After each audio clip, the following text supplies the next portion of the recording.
Simple, Smart Acro.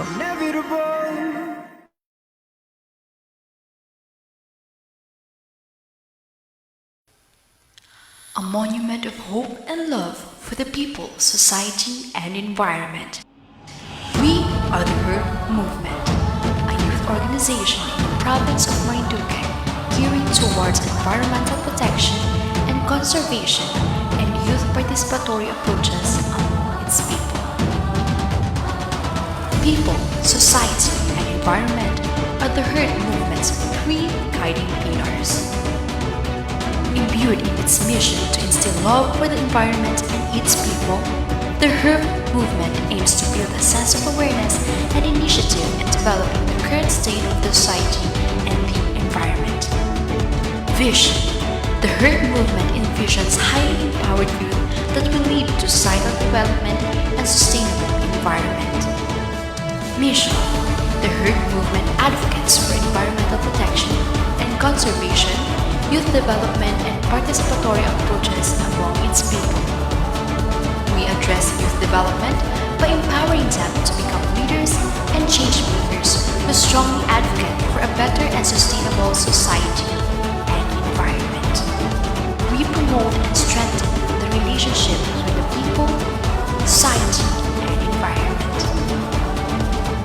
Fostering youth leadership and development in the society and enhancing sustainable environmental protection and conservation are the Earth Movement's general organizational perspective, anchored in its organizational approaches.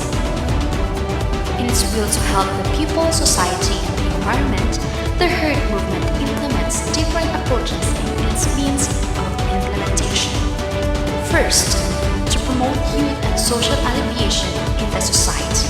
Second, to increase access to the quality of education for the youth sector. Third, to improve environmental health through sustainable programs of protection and conservation. Fourth, to encourage good leadership and a participatory approach among the general public. Fifth, to advocate for environmental conservation and protection throughout the country. Sixth, to promote mitigation and adaptation to climate change across the country. Last, to inspire young people to become leaders and change makers. Situated at the heart of the Philippine archipelago, the Earth Movement joins hand in hand with local government units, youth organizations, and environmental organizations in its unified mission to make the Heart Island province of Marinduque beat and breathe. We are the Earth Movement, a monument of hope and love for the people, society, and environment.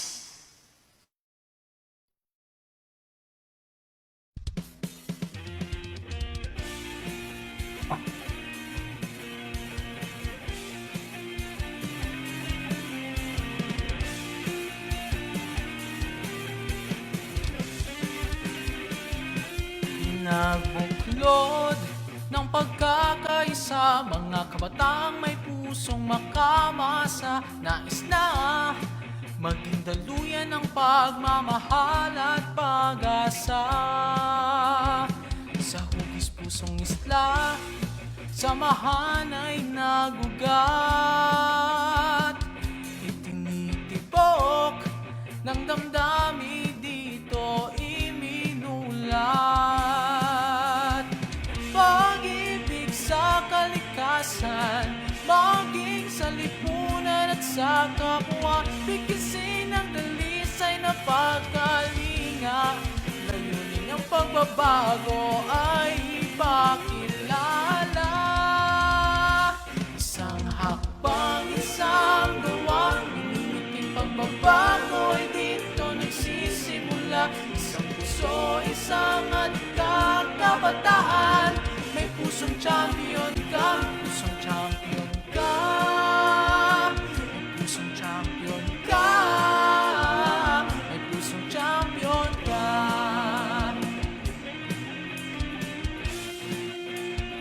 Sa hugis pusong isla, samahan ay nagugat. Itinitibok ng damdami dito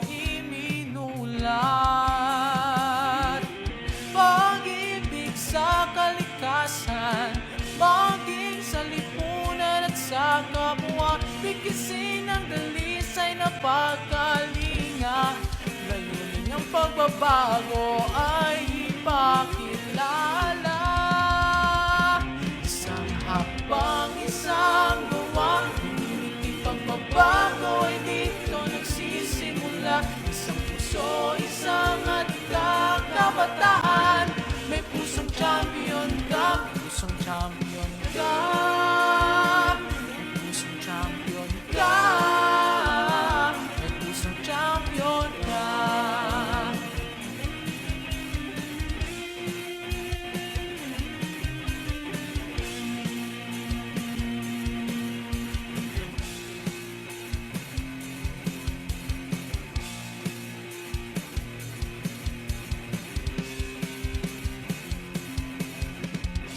Yay man ay liko-liko, kung minsa'y bako-bako, kung baluti ang tingwalay, di ka matatalo.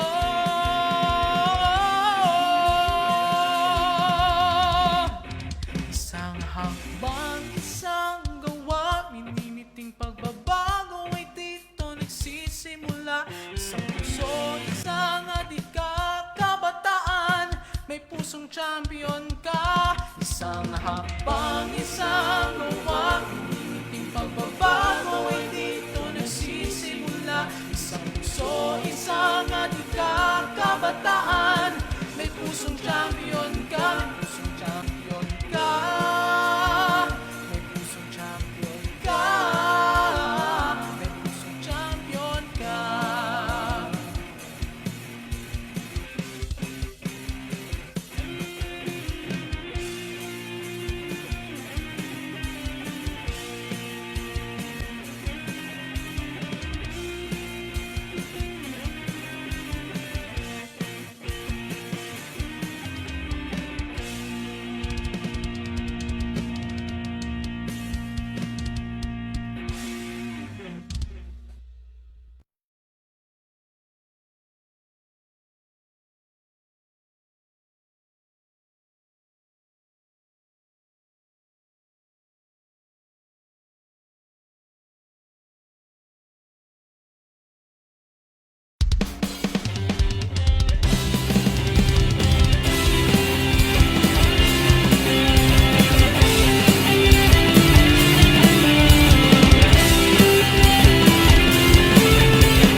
What do you do when what you desire is beyond reach? You use power that breaks barriers.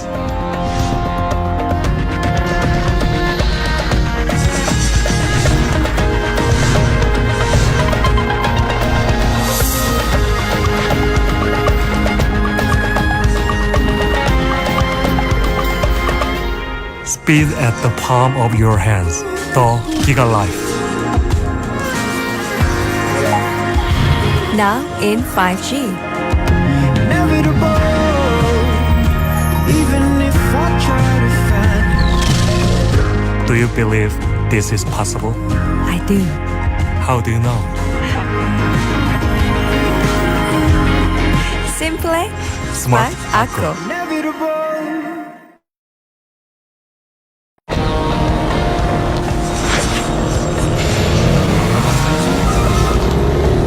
What do you do when what you desire is beyond reach? You use power that breaks barriers.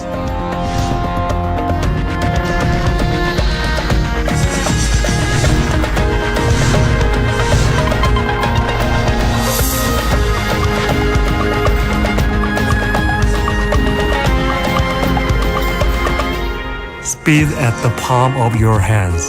The Giga Life. Now in 5G. inevitable. Even if I try to find it. Do you believe this is possible? I do. How do you know? Simple, Smart Acro. Inevitable.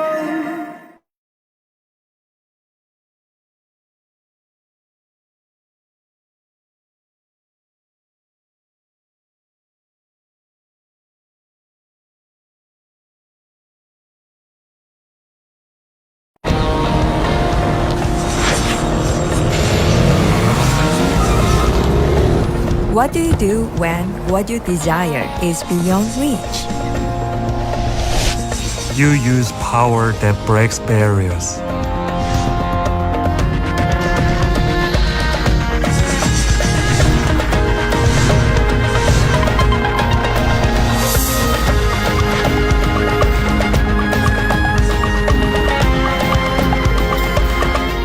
Speed at the palm of your hands.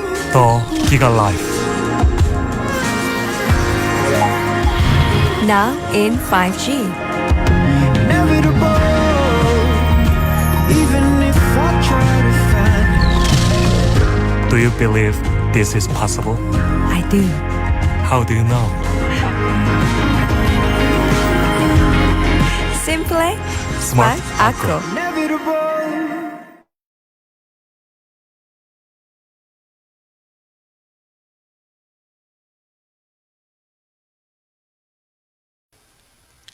A monument of hope and love for the people, society, and environment.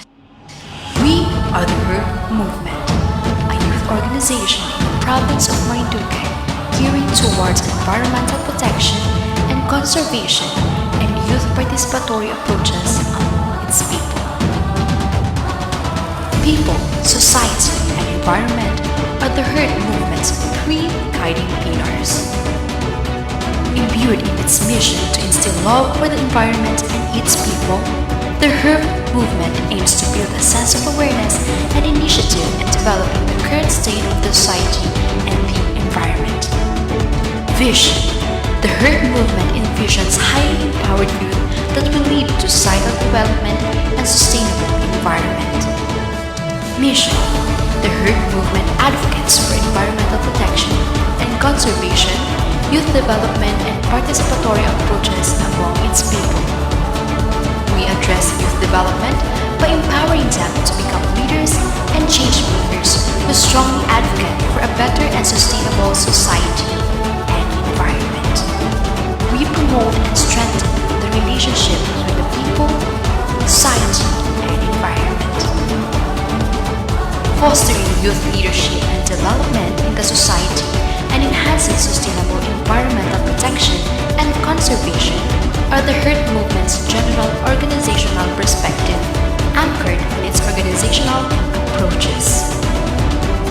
In its will to help the people, society, and the environment, the Earth Movement implements different approaches in its means of implementation. First, to promote youth and social alleviation in the society. Second, to increase access to the quality of education for the youth sector. Third, to improve environmental health through sustainable programs of protection and conservation. Fourth, to encourage good leadership and a participatory approach among the general public. Fifth, to advocate for environmental conservation and protection throughout the country. Sixth, to promote mitigation and adaptation to climate change across the country. Last, to inspire young people to become leaders and change makers. Situated at the heart of the Philippine archipelago, the Earth Movement joins hand in hand with local government units, youth organizations, and environmental organizations in its unified mission to make the Heart Island province of Marinduque beat and breathe. We are the Earth Movement, a monument of hope and love for the people, society, and environment. A pleasant afternoon, everyone. The program will be starting in a spec. But before we begin for the placid flow of our program, let us know what provinces or areas are present this day. Using menti.com, the link is provided on our chat box. Just type, "Where are you from?" Moreover, for the placid flow of our program, we highly encourage everyone to follow our virtual netiquette that will be flashed on your screen. So first, we highly encourage everyone to please turn on your cameras for the whole duration while keeping your microphones muted unless you are asked to speak. Next, while keeping your cameras turned on, you are recommended to use the official Zoom background for this event, like this one at my back. And if you have queries and concerns or you've encountered instances of technical difficulties, kindly use the Zoom chat box so that we can address it very well. We also highly encourage everyone to use these hashtags, #Kalikasan2021 and #TheHurtMovement whenever you post pictures on your respective social media accounts. We'll never know, maybe you'll be one of the lucky people whose post will be featured on our official Facebook page. And lastly, please observe proper decorum and proper choice of words. Be mindful of what you comment, and respect is a must. Your presence to join this special event is much appreciated, and I hope all of you are safe in your respective areas. And for those who are still looking for better connectivity, please be careful because your safety is our top priority.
to our distinguished guests, partner organizations, partner institutions, official broadcast partners, the Hurt Movement officers, to the volunteers and new recruits of the Hurt Movement, once again, a very good afternoon and welcome to Kalikasan, a webinar series on conservation and protection of natural resources, presented by the Hurt Movement and co-presented by the Smart Communications Incorporated and Lions Club International, with the theme of strengthening youth engagement and fostering conservation and protection mitigations in this time of pandemic.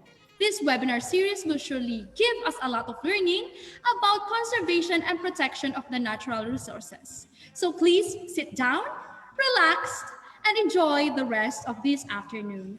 Ladies and gentlemen, it is my delight to be your host this afternoon for this informative webinar. I am Jairo Grace May Kamwa, and I am with my very handsome co-host, Mr. Blue Adled V. Fatalia. Hi, partner. I'm very happy to be with you today. Hi, partner. I'm also happy to be with you to host this kind of event today.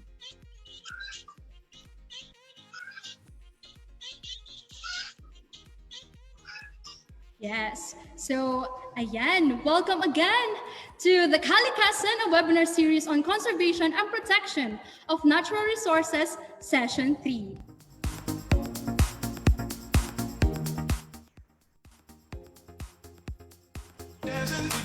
Ayan.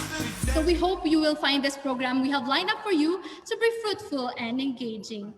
Ayan, so hello po muli sa ating mga virtual participants. Please open up your cameras and stay nyo po na i-mute lang ang ating mga microphones. Ayan, so pakita na po natin ang mga nagagandahan at mga nagpopogi ang mga itsura natin from different provinces here in the Philippines. Ayan. Hello po sa inyo. And also for the information of everyone, we are now live simultaneously on multiple platforms such as Zoom meeting, the Hurt Movement official Facebook page, the Hurt Movement channel, and Marinduque News Network, and also in Lucky 7 TV channel P. So, partner, let us give them the Hurt Movement trivia. Bakit ba Hurt Movement ang tawag sa ating organization? So, syempre, bago yun sa iba na mga bagong sumali dito. And hindi na sila bago dun sa mga naka-join na sa atin nung first day pa lang. Pero I know baka may mga bago dito. Kaya bigyan natin sila ng konting pasilip. Ano ba ang Hurt Movement? So, let me give you a little trivia. What do you think Heart Movement stands for? According to the founder of this organization, Hurt Movement came from the combined words of heart and earth. Heart because they came up with the idea that this organization was established in the heart of the Philippines, our beloved province, Marinduque. And earth, which speaks for itself, a solid footing formed of soil. Joined together stands for love for people, love for the society, and love for the environment. Yes, tama ka dyan, partner. And of course, moreover, heart is actually a word that is denotatively defined as the place in front of a fireplace where people gather. It is also used as a symbol of one's home. The movement will serve as an avenue where people have gathered, bound by their fiery passion for the environment and the common good for the society through their newfound home, that is the Hurt Movement.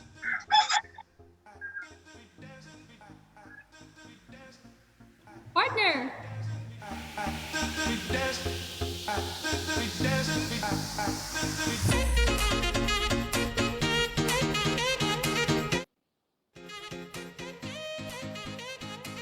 The movement will serve as an avenue where people gather, drawn by their fiery passion for the environment and the common good for the society, through their newfound home, that is the Heart Movement.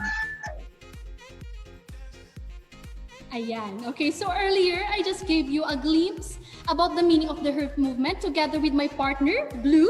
Ayan. So let us all watch the Hurt Movement primer.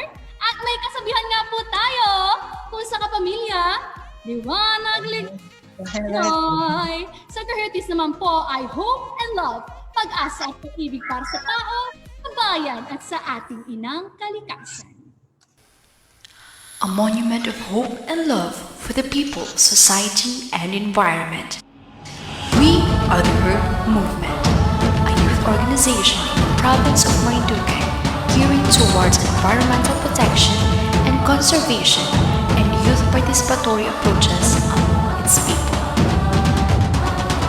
People, society, and environment are the Herd Movement's three guiding pillars. Imbued in its mission to instill love for the environment and its people, the Herd Movement aims to build a sense of awareness and initiative in developing the current state of the society and the environment. Vision: the Herd Movement envisions highly empowered youth that will lead to societal development and sustainable environment. Mission: the Herd Movement advocates for environmental protection and conservation, youth development, and participatory approaches among its people. We address youth development by empowering them to become leaders and change makers who strongly advocate for a better and sustainable society and environment. We promote and strengthen the relationship between the people, society, and environment. Fostering youth leadership and development in the society and enhancing sustainable environmental protection and conservation are the Herd Movement's general organizational perspective, anchored in its organizational approaches. In its will to help the people, society, and the environment, the Herd Movement implements different approaches in its means of implementation. First, to promote youth and social alleviation in the society. Second, to increase access to the quality of education for the youth sector. Third, to improve environmental health through sustainable programs of protection and conservation. Fourth, to encourage good leadership and a participatory approach among the general public. Fifth, to advocate for environmental conservation and protection throughout the country. Sixth, to promote mitigation and adaptation to climate change across the country. Last, to inspire young people to become leaders and change makers. Situated at the heart of the Philippine archipelago, the Herd Movement joins hand in hand with local government units, youth organizations, and environmental organizations in its unified mission to make the Heart Island province of Marinduque beat and breathe. We are the Herd Movement, a monument of hope and love for the people, society, and environment.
Okay? So we are all virtually gathered here today to unleash and learn new things in our third session of Kalikasan webinar series on conservation and protection of natural resources. So the main goals of the Kalikasan are to build a sense of responsibility among the youth sector and uphold URIS into practices by means of activities provided by the invited panel of experts. Also, to promote camaraderie among different environmental advocacy groups and youth organizations, government institutions, and NGOs. And now, to formally commence our program, let us all bow our heads for the opening prayer, to be followed by the singing of the national anthem. Dear God, thank you for the opportunity to meet together. Please help us to come together to make the Hearth movement reflect your kingdom. Breathe life into our ideals. Help us build an organization that has hope and love for the people, society, and environment at its heart. Give us the strength to continue working for your kingdom in this time of pandemic. Lord, come give us the inspiration to be the best we can be. May we be a shining example of your goodness and truth within whenever we are. Inspire our thoughts, discussions, and ideas, and continue to remind us that all that we do here today, all that we accomplish, is for the pursuit of truth, for the greater glory of you. From the Hearth, we ask these things in your name. Amen. Mga kababayan, ang pambansang awit ng Pilipinas. Kayang mag-ibig, telas ng sinakanan, alam ng puso, sa titik mo'y buhay. Lupang hinirang, tuyag ka ng magiting, sa mandulupin, di ka pasisigil, sa nagatang tutok sa simoy at sa langit ng bangaw, ay hinatang tula, kawin sa pagkayang minamahal. Ang islang ng matawad mo'y tagumpay na nag-iindig, ang bituin at araw niya kailan pa may di magtitingin. Luma ng araw ng walhati pagsinta, buhay langit sa piling mo.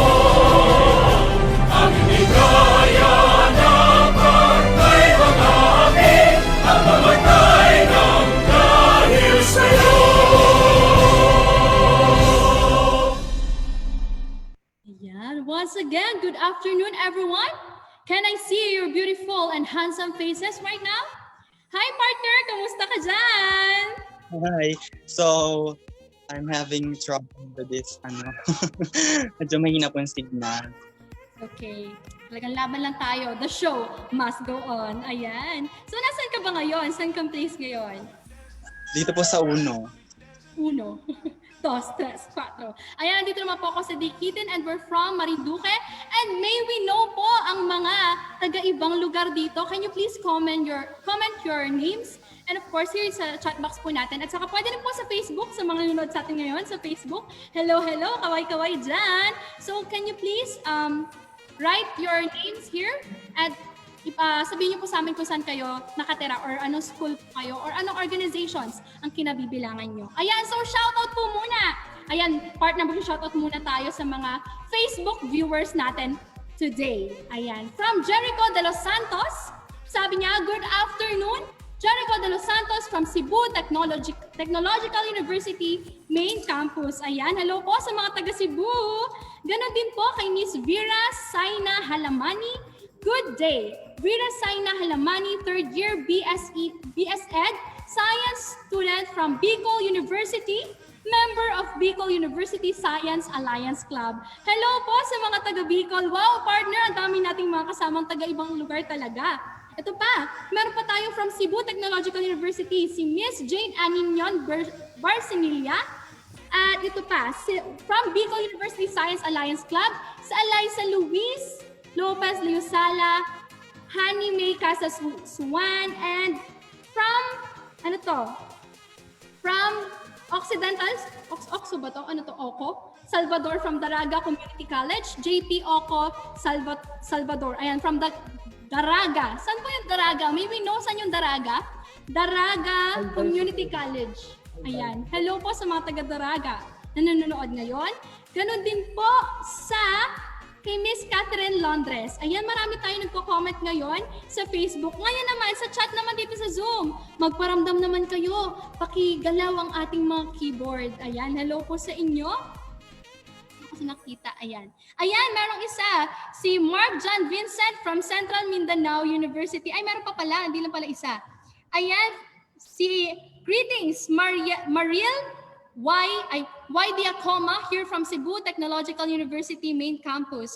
Good afternoon from THM Fam. Ayan, hello po muli sa inyo and I hope you're enjoying at alam ko, excited na kayong malaman ng mga bagong learnings today. Ikaw ba, partner, excited ka na ba ang malaman anong pag-uusapan natin today?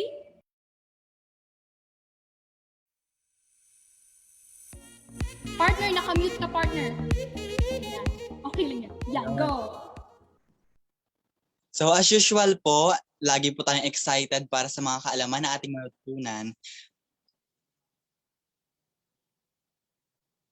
Ayan. So, paano po yung itsurang excited?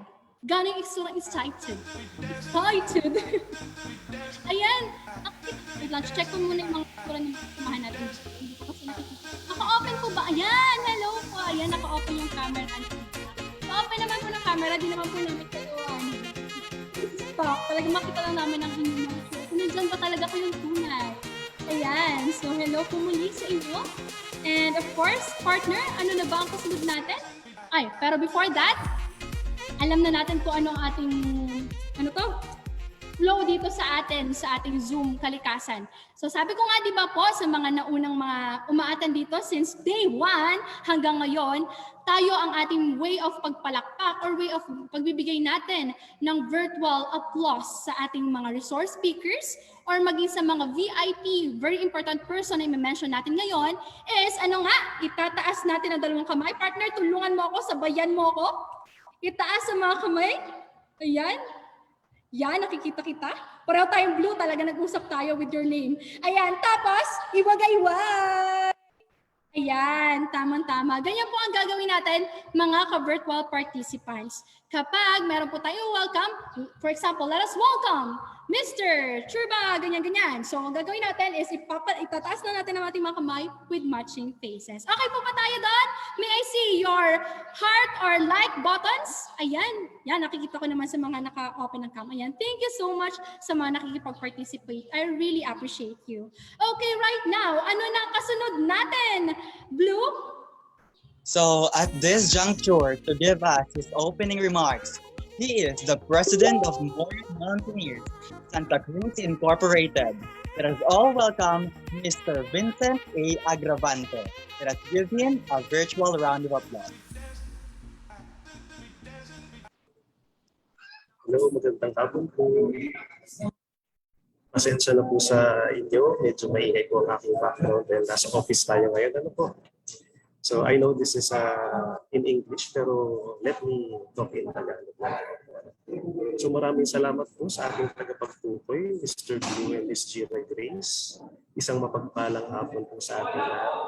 Ako'y lubos na natutuwa dahil kahit anumang pagsubok at kahirapan dala sa atin ng pandemyang ito, nananatili pa rin sa ating gusto yung pagpupursigi na isulong yung pagbutihan, saka ipagpatuloy yung pagsulong ng pagtuklas sa bagong kaalaman gamit ang teknolohiya. Napapanahon nga daw po, angkop at nararapat lamang na pag-usapan sa ating mahal na probinsya, pati na rin sa sulok ng bansa at sa buong daigdig ang mga aral na hatid sa atin ng heart movement, the heart movement, I'm sorry.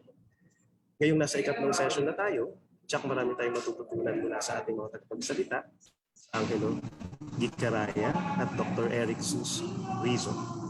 Ilang miyembro po at kasalukuyang presidente ng Morin Mountaineers Santa Cruz Marinduque, ako po'y tila hindi na makapaghintay sa makabuluhang pag-uusap ngayong araw dahil sigurado po ay sabay po nating lahat na ating mga tagapakinig ngayon ang aral na hatid ng ating mga speakers, lalong-lalo na po kapag nandun na tayo sa outdoors. Ano po?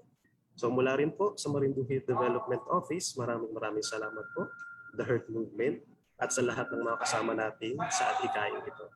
At sa pangwakas, nais ko lamang po iparinig sa lahat ang mga katagang take nothing but pictures, leave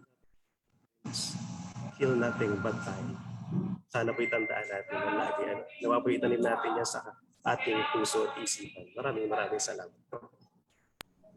And thank you so much po, Mr. Vincent A. Agravan, for those wonderful remarks. We are so grateful po na kasama po namin kayo ngayon. Ayan. So we are now down to the 4th day of the Kalikasan. Kahertis! Are you ready for the 3rd session of the Kalikasan webinar series? Yes, yes ba? Pakita nyo naman ang mga button nyo, ang mga heart and thumbs up. Dali, hindi ko nakikita kasi excited kayong malaman. Ano ba ang pag-uusapan ngayon? Ipakita natin, pwede po kayong mag-react dito. Ayan, reactions. Pakita ang mga reactions. Ayan.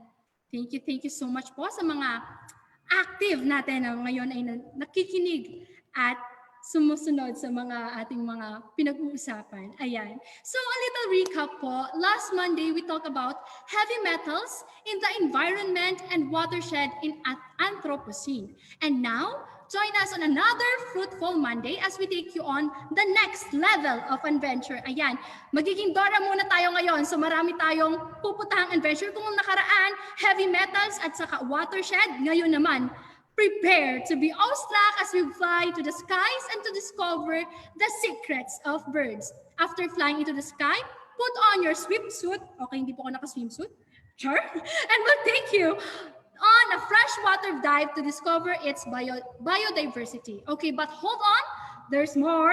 Not only did Hertis learn something new, but those who stayed until the end will be rewarded. Yes, those who care about the environment and take action are rewarded. So are you ready? Yes, yes. Okay, ngayon, partner, i-welcome mo na. Sino ba ang ating guest speaker na pag-uusapan ang una nating topic? So at this juncture, it is my pleasure to present to you the very assiduous and compassionate Herd Movement's founder, chairperson. He is no other than Mr. Kier Napao Confessor, who will introduce to us our first resource speaker for today. Let us give him a virtual round of applause. Thank you very much, Mr. Blue Aldradi Fatalia, for that very wonderful introduction to me. Ayan. So good day, everyone. It is my great honor and privilege to introduce to you our first resource speaker for the 3rd session of the Kalikasan, a webinar series on conservation and protection of natural resources with the theme Strengthening Youth Engagement in Fostering Conservation and Protection of Natural Resources in this time of pandemic. He is from Aurora, Maria Aurora. He is a highly driven early career conservationist who is pursuing a career in environmental research and biodiversity protection. Relative to, he founded Ibongala PH, an online platform that promotes avifaunal biodiversity in the Philippines and partners with artists and enthusiasts on fundraising events and awareness campaigns. He received his high school diploma from Mount Carmel School in Maria Aurora, and in 2015, he got his bachelor's degree in biology from the University of the Philippines, Los Baños, where he is a recipient of the International Rice Research Institute Affiliate Research Scholarship for Drought Research. In 2018, he completed 6 units of Master of Science in Natural Resources program at the University of the Philippines, Los Baños, and now pursuing a master's degree in the environmental science at the University of the Philippines, Diliman.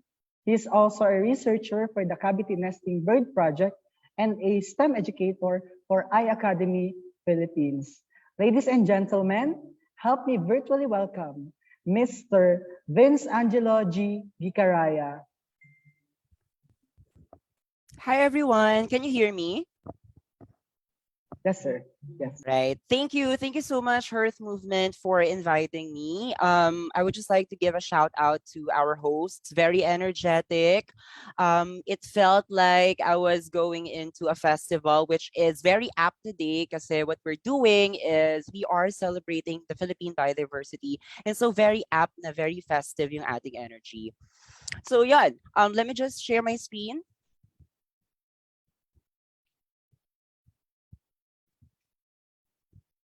I am disabled. My screen sharing is disabled. So perhaps someone can help me. Yes, sir. We're working on it na po. Thank you. Ayun, so very quick lang na kwento. So I was really happy when I was invited by your president and founder.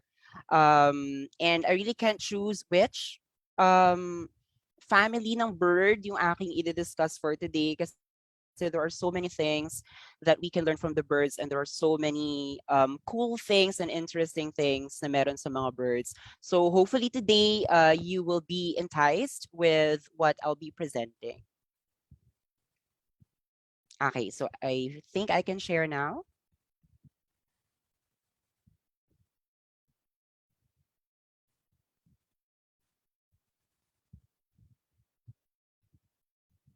Oh no, I can't see it.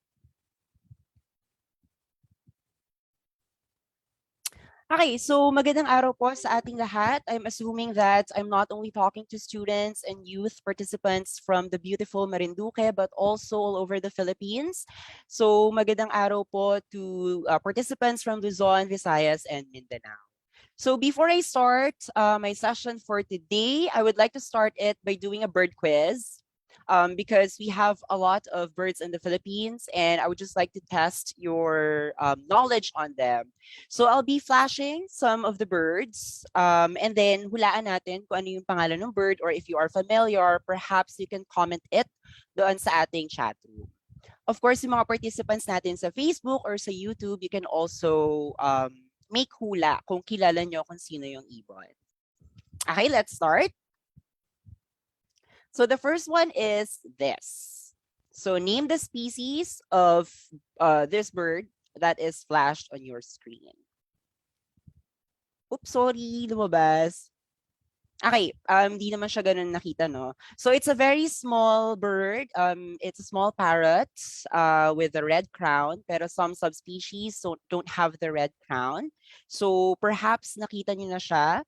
So, sino kaya ang ibon na ito? So, let's check our chat room if meron. So, maraming nagsasabi it's a parrot. It's a parrot, pero specifically, it's called the Philippine hanging parrot, or in Tagalog, we call it the kulasisi or the kulasisi. So, it's a very small parrot. And mamaya, makikita pa natin, ang dami palang parrots in the Philippines. May mga lalaki, may maliliit, and so on and so forth. So, let's proceed to the next. Oops. Okay, so for this one, you're given 4 birds, numbered 1, 2, 3, and 4. So piliin lang natin kung sino yung endemic sa Philippines. So when we say endemic, these are species that can only be found in the Philippines and nowhere else in the world. So that's what we meant when we say endemic to the Philippines. So is it 1, is it 2, is it 3, or is it number 4? So please take your guess.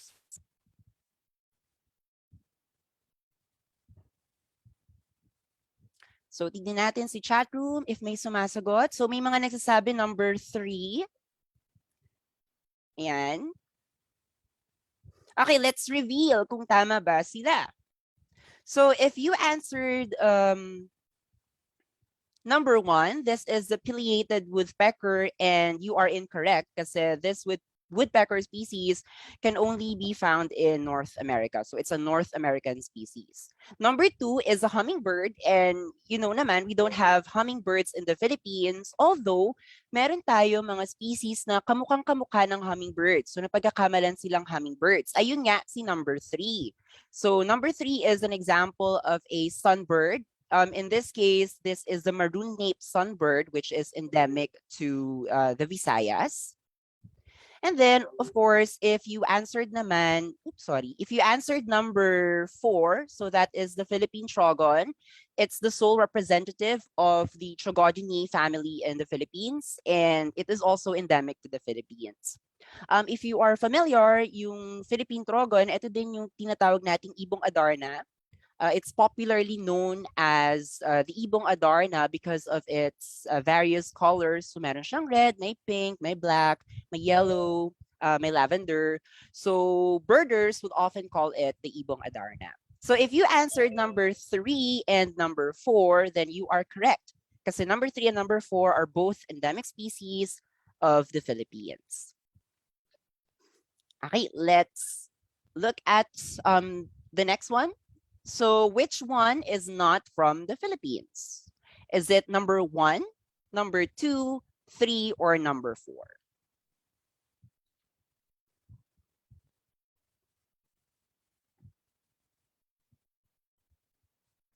Let's see the chat room. So maraming nagsasagot ng number 3. Okay, let's reveal. So maraming nagsagot ng number 3. So if you answered number 2, number 2 is actually endemic to the country. So this is what's pictured here is the Mindanao lorikeet, and it is endemic to the Mindanao biogeographic region. If you answered number 3, like most people in our chat room, medyo incorrect din kasi yung number 3, it is actually the celestial monarch, which is a threatened flycatcher species in the country. Very rare yung color niya in nature kasi it's cerulean blue. So perhaps dun nyo parang na-feel na it's not from the Philippines, but it is from the Philippines. And the other one, the 4th one, is the Isabella oriole. So this is a critically endangered, also endemic to the Philippines, especially in the Cagayan Valley kasi doon na lang siya makikita. That's why it's called the Isabella oriole. So it's from the Philippines as well. So if you answered number 1, that's the citron crested cockatoo. It's a popular pet for Filipinos, pero it's not naturally ranging here in the Philippines. However, we do have one cockatoo species, the Philippine cockatoo. So mamaya, we are going to meet the sole species of cockatoo in the Philippines. Okay, perhaps this is the last one.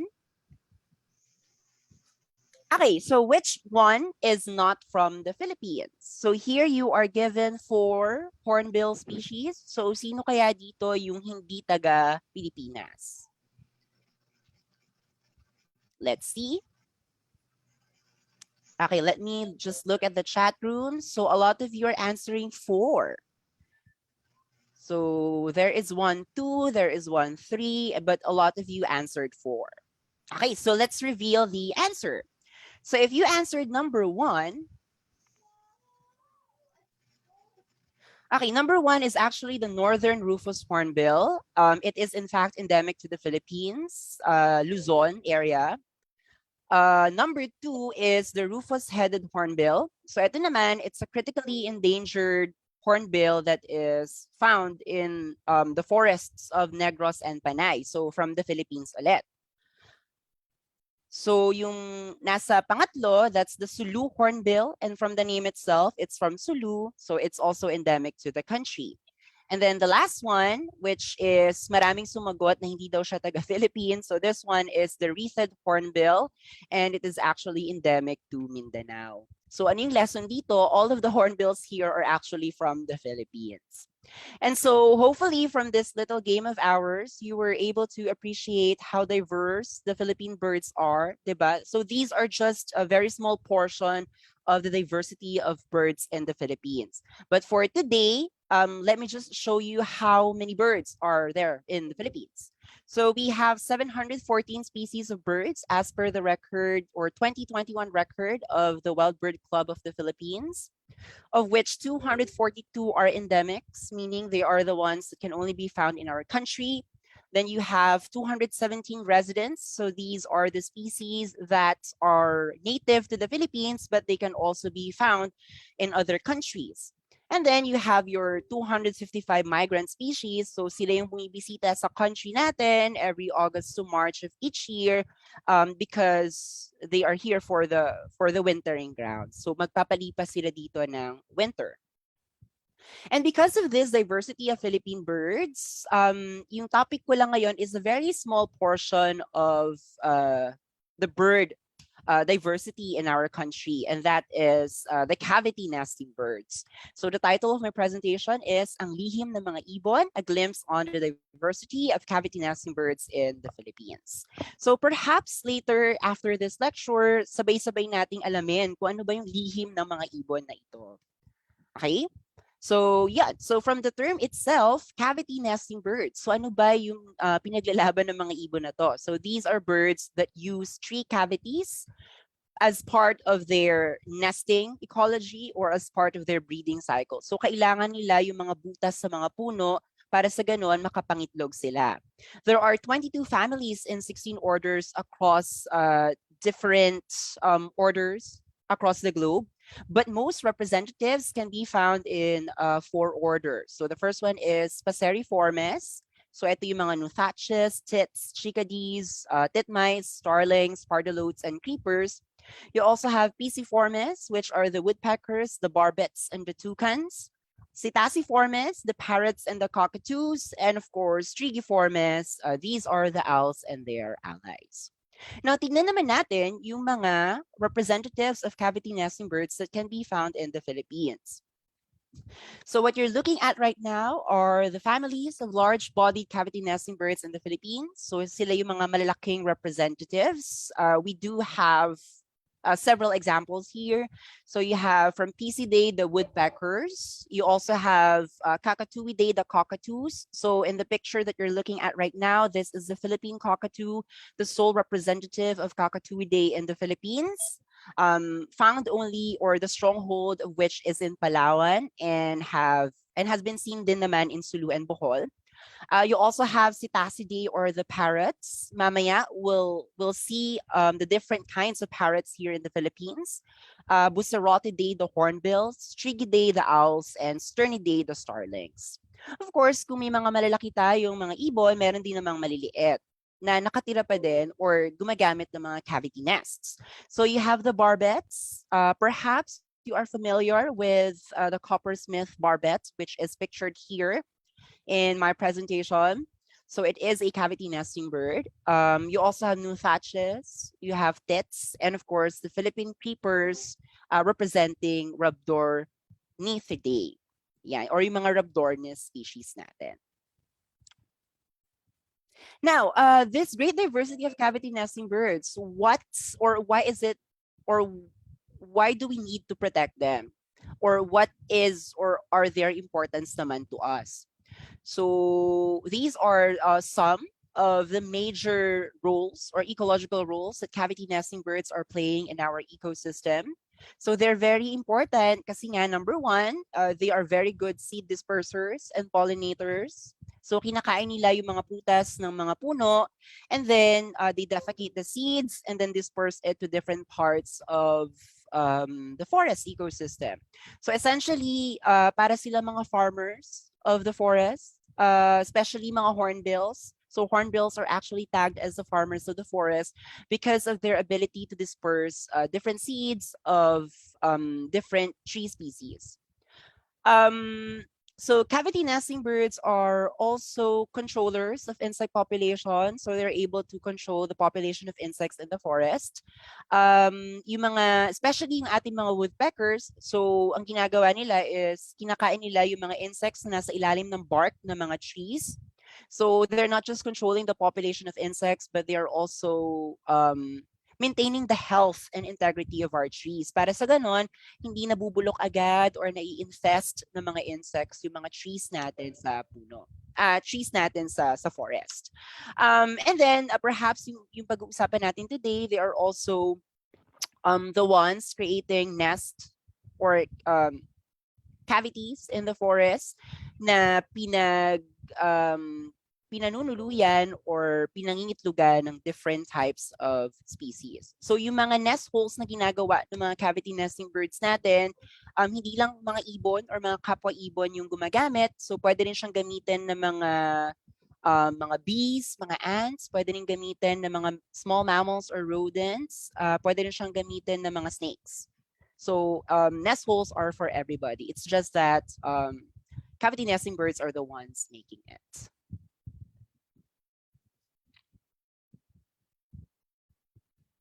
Okay, moving forward. Okay, so speaking of nest holes, yung mga cavity nesting birds natin, we can divide it into two, or we can classify them into two groups. So the first one ay the primary cavity nesters. So yung primary cavity nesters, they are the ones creating their own nest holes. Okay, so ibig sabihin, among all the other birds that we'll be talking about today, yung mga primary cavity nesting birds like woodpeckers, sila lang yung may kakayahan na mag-excavate ng kanilang sariling nest hole. And then yung ating mga primary or yung ating mga secondary cavity nesting birds like the hornbills, the cockatoos, the parrots, and the owls. So they depend on the primary cavity nesting birds for their share of the nest hole. So essentially, kung wala yung mga woodpeckers natin, hindi magkakaroon ng supply ng nest hole sa ating kagubatan. And then of course, yung mga primary cavity nesting birds natin, they are dependent naman sa mga trees for the nesting site kasi puno yung ginagamit nila. And they are very choosy, so gusto nila is mature, old growth, and large diameter stands. Kaya nga, across literature, we call primary cavity nesters as indicators of forest health. So cavity nesting birds are indicators of forest health. So their presence in the forest ecosystem is actually an indicator that the forest is healthy. So it's primary, maraming ka pang old growth stands at maganda pa yung quality at saka they're also an indicator of forest cover change.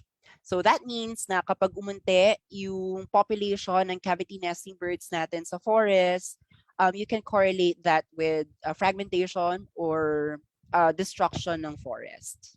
Yun. Kasi remember, they're very dependent on trees. So yun na nga. So pag tinanggal natin yung mga puno because of deforestation or habitat fragmentation, maapektuhan of course yung ating mga nesting sites. So there will be scarcity of nesting sites for both primary and secondary cavity nesting birds. Now, if primary and secondary cavity nesting birds would have similarities when it comes to their nest niche, or ibig sabihin pumipili sila ng mga nesting sites or pare-parehas yung napipili nilang nesting sites, pwede tayong magkaroon ng competition.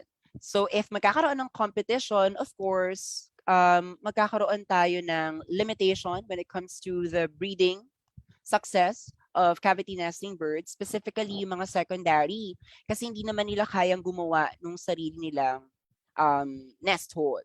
Diba? So sila talaga yung pinaka-negatively impacted when it comes to scarcity of our nesting sites. So essentially, overlapping nest niches intensifies nesting competition among cavity nesting birds in a forest ecosystem. Now, this is a data I got from DNR 2020. Our Philippine cavity nesting birds, especially our endemics, are now in peril. Essentially because of a lot of issues and environmental concerns. So dito sa graph nito, you'll see blue, species richness, red as endemic, and green as threatened. So pinili ko lang yung major families. So kung makikita natin, we have 9 threatened hornbills. Cetacidae, we have 13 for parrots. For Stratigidae, for owls, we have 14. For woodpeckers, we have 4, and for Cockatooidae, isa lang naman yung cockatoo natin sa Philippines, tapos critically endangered pa siya. So this really calls for an aggressive conservation efforts among the NGOs and among institutions. Now, these are the different threats that our cavity nesting birds are experiencing. So, of course, anything that you do with the habitat, maapektuhan sila. So the first one is agricultural expansion and urbanization. You also have logging and mining. Meron ding silvicultural practices kasi may mga cavity nesting birds tayo na gumagamit ng snags or they are using dead trees as nesting sites. So we have silvicultural practices that remove these snags from the forest, and so na babawasan yung supply natin ng cavity nests for these birds. And then of course, yung perhaps pinakatalamak for cavity nesting birds, especially that these birds are iconic and charismatic, the hornbills and parrots. So illegal wildlife trade. So there has been a lot of news, especially now during the pandemic, that there are poachers na inaakyat talaga yung puno, tapos hinuhugot from the nest yung mother at saka yung mga juveniles or yung mga nestlings.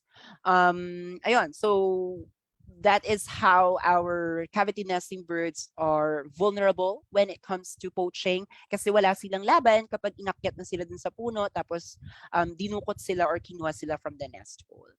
So essentially, these are the major things that if we are going to create a conservation program, these are the things that we need to address. Either a program, a plan, or a policy. Okay, so before we go to the conservation plans, tignan muna natin yung diversity ng cavity nesting birds here in the Philippines. So I only chose 4 families, the ones that are iconic and charismatic. So we first start with the woodpeckers. So in the Philippines, 9 of 12 woodpecker species are endemic. Okay, so 9 of 12.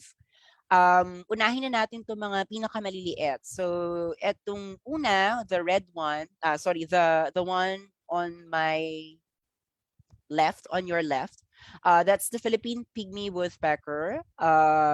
Hindi nyo na kailangan pumunta ng forest para makita sila kasi they're also present here in many green urban spaces in the cities. So perhaps baka bumibisita sila sa backyards nyo or sa mga gardens nyo if you do have large trees on your backyard or gardens. The other one naman is the Sulu pygmy woodpecker, which is vulnerable, and you can find it naman sa Sulu archipelago.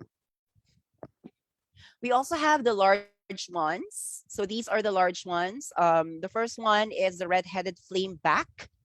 Some woodpecker species in the Philippines are sexually dimorphic, meaning yung female, iba yung itsura niya dun sa male. So what you're looking at right now on your leftmost is a male red-headed flameback. Tapos yung itsura ng female ay ganito. So medyo mas marami siyang yellow. For the Luzon flameback, red yung mohawk nung male na ibon. So yung babae naman ay black with spots. For the buff spotted flameback naman, which is found in Eastern Visayas and Greater Mindanao, so red ulit yung mohawk nung ating male, the female meron siyang dilaw. Okay? So moving forward with the endangered yellow-faced flameback, which is found only in Negros, Panay, and Western Visayas. So red ulit yung mohawk niya, yung female ay dilaw. Spot-throated flameback, which is found in Palawan. So black naman yung itsura ng female sa crown. And then of course you have the great slaty woodpecker, which is a resident of the Philippines, especially in Palawan. So sa Palawan siya native. But it is also found in Southeast Asia. It's also sexually dimorphic. So this is the male. So yung male para siyang merong blush on. Tapos the female, walang blush on. Okay, so yan. We also have the northern sooty woodpecker, which is in Luzon. And then sa southern part of the Philippines naman, you have the southern sooty woodpecker. And then the last representative of Pisidae in the Philippines would be the white-bellied woodpecker, which is also a resident species, also found in Southeast Asia, India, and South Korea. Diba? So, akalain nyo yun, ang dami pala nating magagandang woodpeckers here in the Philippines. It's just that we don't see them every day kasi nga they are forest restricted. Now, let's take a look at the Philippine parrots. So for parrots, 12 of 16 parrots ay endemic sa ating country. So this is something that we should be proud of kasi we are blessed with a lot of parrots and most of them are actually green. So yung una is na-meet na natin kanina. So that's the Philippine hanging parrot. It is endemic to the country. It's widespread, but as of this very moment, meron na siyang mga critically endangered subspecies because of the illegal wildlife trade. We also have the blue-naped parrot, the guyabero. The guyabero is something that you can see or a parrot that you can see in urban green spaces. So if for those of you who are living in NCR, so pag napadaan ka ng Katipunan or Diliman, maraming green spaces doon so you can hear or see guyabero parrots. And of course, the Mindanao lorikeet, which we were able to meet at the start of the lecture. Okay, so eto naman ay racket tails. So they are called racket tail parrots kasi nga meron silang parang dalawang rackets doon sa kanilang, na nagpo-protrude doon sa kanilang tail, which makes the entire species very unique and also very appealing din sa mga poachers and those who are engaging in the illegal wildlife trade. So you have the green racket tail parrot, which has its stronghold at Western Luzon. You also have the blue-headed racket-tail in Palawan naman. So meron ka ding Mindoro racket-tail, Sulu racket-tail, Montane racket-tail, and the blue-crowned racket-tail. So essentially, yung differences nila is the region where they are located, plus may mga konting differences din sila sa color ng wings, sa intensity ng pagiging green, at saka dun sa color ng kanilang crown. Ayan, so these are Philippine parrots. Ayan, so we also have the Philippine cockatoo. So again, as mentioned kanina, this is the sole representative of family Cockatooidae in the Philippines. And historically, it's abundant in the islands of the Philippines. However, because of illegal wildlife trade and poaching, so umunti na lang yung distribution nila.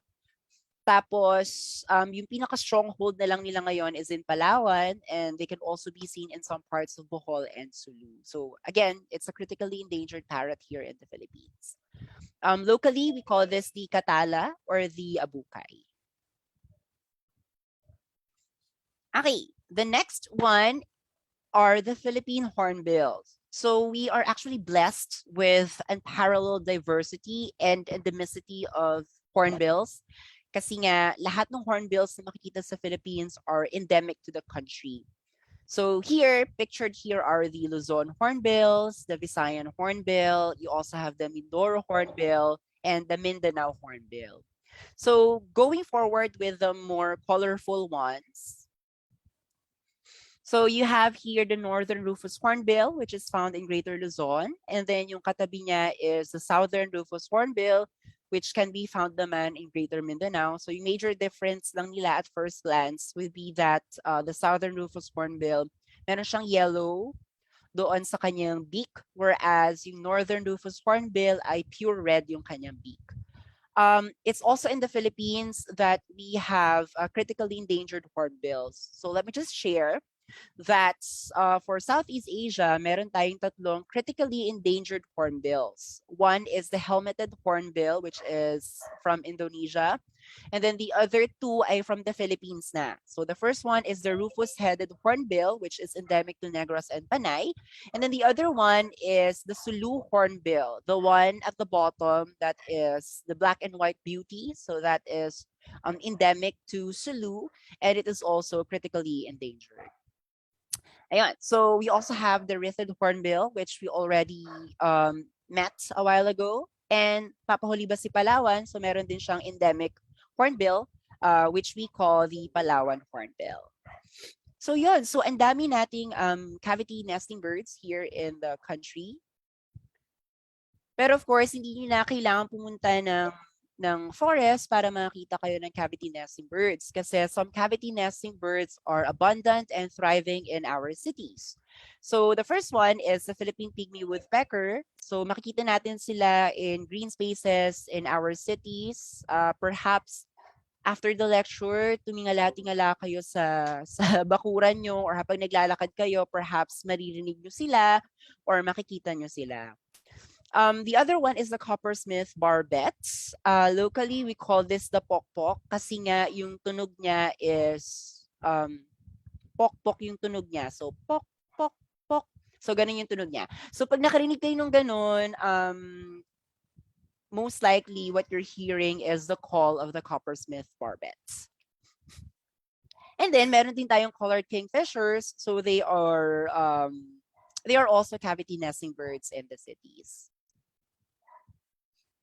Siyempre, papatalo ba yung ating mga Maya or the Eurasian tree sparrows? So hindi sila obligate cavity nesting birds, but we can call them opportunistic So pag merong available na butas or merong available na nest holes, so doon sila mamumugad. Kasi in nature, one of the safest nests are actually those in cavities kasi you are protected from predators and at the same time, you are also protected from the different threats of the elements. Okay? So very interesting. So try nating lumabas-labas mamaya para we can see perhaps may mga cavity nesting birds in our backyard. Ayun. Okay, so let's move forward to developing your campaigns. For example, in the near future, you'll be developing ones. And I think this is very important, especially for environmental science students. And narinig ko na rin siya kanina dun sa brief ng the Hearth movement. So this is known as One Health. It's transdisciplinary, collaborative and multisectoral approach in achieving optimum health conditions or outcomes by looking at the interconnectivity or interconnection ng plants, animals, and humans with the shared environment. So ano ibig sabihin nito? If your environmental health is good, so that would also trickle down to a good health for the wildlife. And pag healthy yung wildlife natin, of course, magiging healthy din yung humans natin kasi we are protected from diseases, we are protected from natural calamities, and so on and so forth. So One Health is essentially One Health. So pag maganda yung kalusugan ng environment, ng animals, ganun din yung sa humans, diba? So, yon. And this is something that we need to consider when we are making policies, programs, and plans. Kasi ito rin naman yung tinutumbok ng sustainable development, diba? With sustainable development, we want to have that harmonious relationship among our society, the environment, and our economy. So, ito yon, One Health. Now, when it comes to conserving our cavity nesting birds, here are some recommendations. So the first one is, since yung mga cavity nesting birds natin are forest restricted, so we really need to protect our forests. So in the Philippines, we only have about 3% of our land area as protected areas or part of the protected area system. So perhaps in the next coming years, we can increase that. So we need to establish perhaps more protected areas. Kasi with the case of the Sulu hornbill, so remember the Sulu hornbill is a critically endangered species.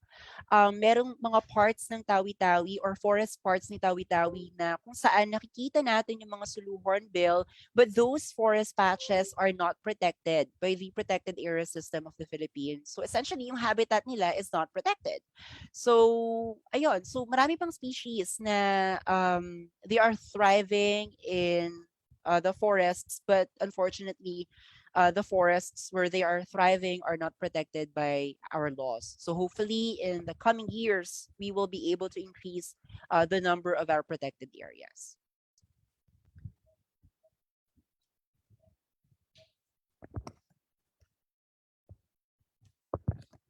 The next one is investing in science. So this is very important kasi nga we need to be able to fill in knowledge gaps in cavity nesting bird breeding and ecology.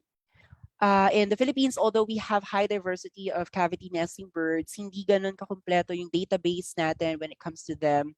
And alam naman natin for those who are perhaps yung mga nagtithesis on wildlife biology, you get to protect them better if you are familiar with their ecology, their breeding, or kung ano man yung roles na piniplay nila sa environment. So it's very important that we get to complete our database for our cavity nesting birds. And not just cavity nesting birds, but our terrestrial species. Kasi madami tayong pwede pang ma-discover. We just have to go out there and discover these species. Another one is the reach to reef approach in restoration. I find this very important kasi nga we need to restore yung mga sira nating ecosystems na hindi in patches, or perhaps gusto ko lang i-restore ay mangroves, gusto ko lang ay coral reefs. We have to restore them as they are connected to each other. So konektado kasi itong mga ecosystems na to. So if okay nga yung ilog mo, okay nga yung wetlands mo, but your forests are not doing great, yung mga effects nung forest fragmentation, deforestation, unti-unti mapupunta yan sa river, mapupunta yan sa wetlands. It would also trickle down to our mangroves, to our seagrass beds, and ultimately into our coral reefs kasi they are interconnected to each other. So it's very important that we do a ridge to reef approach. So from the mountains going into our coral reefs. Perhaps my favorite one, invest on people. So we have to do more community engagement, education, and green jobs. Yung mga green jobs, eto yung mga forest wardens, mga wildlife rangers, 'di ba? So, ayun, for us to be able to control the number of poachers, we need to have our forests bantay sarado sana 24/7.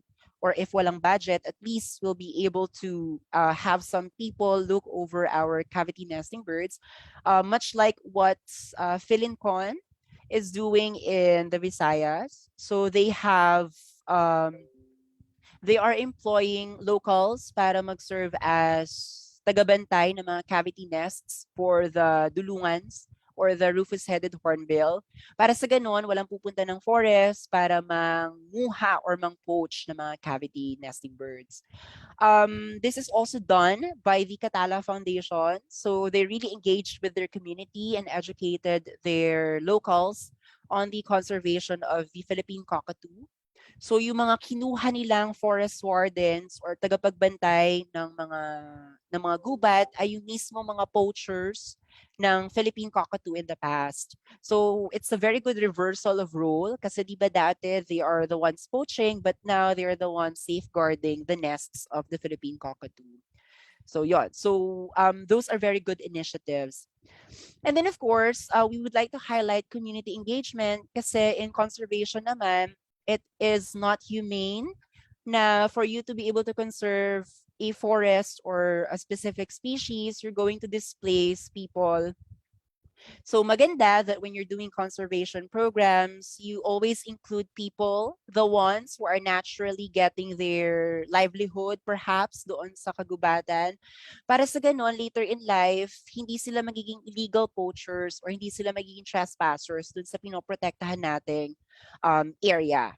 Okay, so it is very paramount na gawin natin silang kaagapay dun sa ating conservation program. Okay, and then the next one is rewilding our cities. So it's about time na we grow our cities into green urban spaces para sa ganon, all of the species that we lost in the past, perhaps pwede silang bumalik, the native biodiversity, pwede silang bumalik sa ating mga cities. And I think this is something that our students and the youth can do, especially now during the pandemic. Let me share you some of my experiences during this pandemic. Of course, importante na magtanim tayo ng native trees kasi nga native trees would also invite native biodiversity.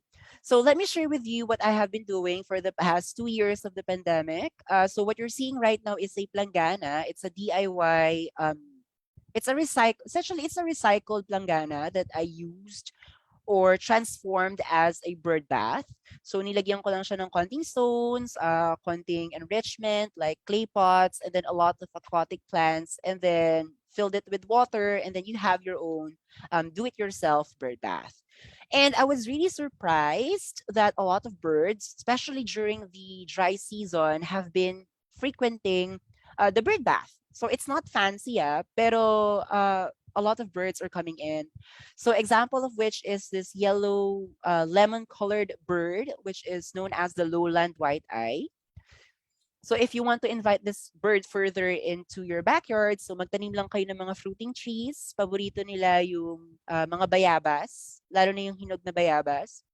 And then you also have here at the center bottom, yellow-vented bulbul, perhaps. It's making chika with this Eurasian tree sparrow, diba? So parang it's not only a bird bath, but it's also a place where birds can commune with other species.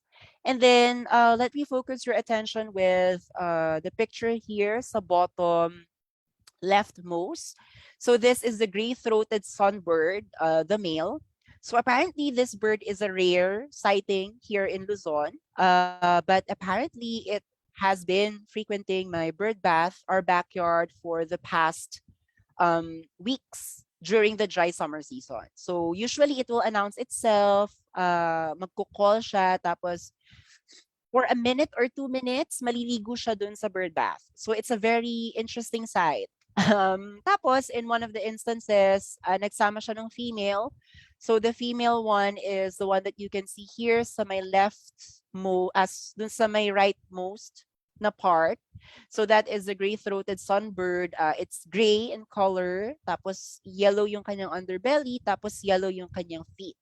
So it just amazed me that you can really share your home with wildlife by either planting trees or creating different habitat conditions within your backyard. So in this case, I just installed a bird bath and then ayun, ang daming ibon. So, hindi pa ito yung mas marami pa siya, hindi ko lang siya nilagay dito, but there are a lot more birds that I saw in my bird bath.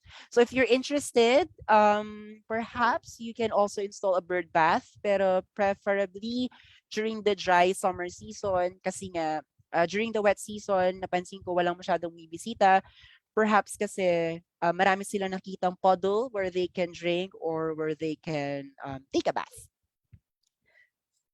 Okay, another one that you can do during this pandemic is, of course, sharing your home with wildlife. So this one is a very good educational graphic that I got from the Philippine Native Plants Conservation Society from a webinar that was given by Sir Adrian Constantino.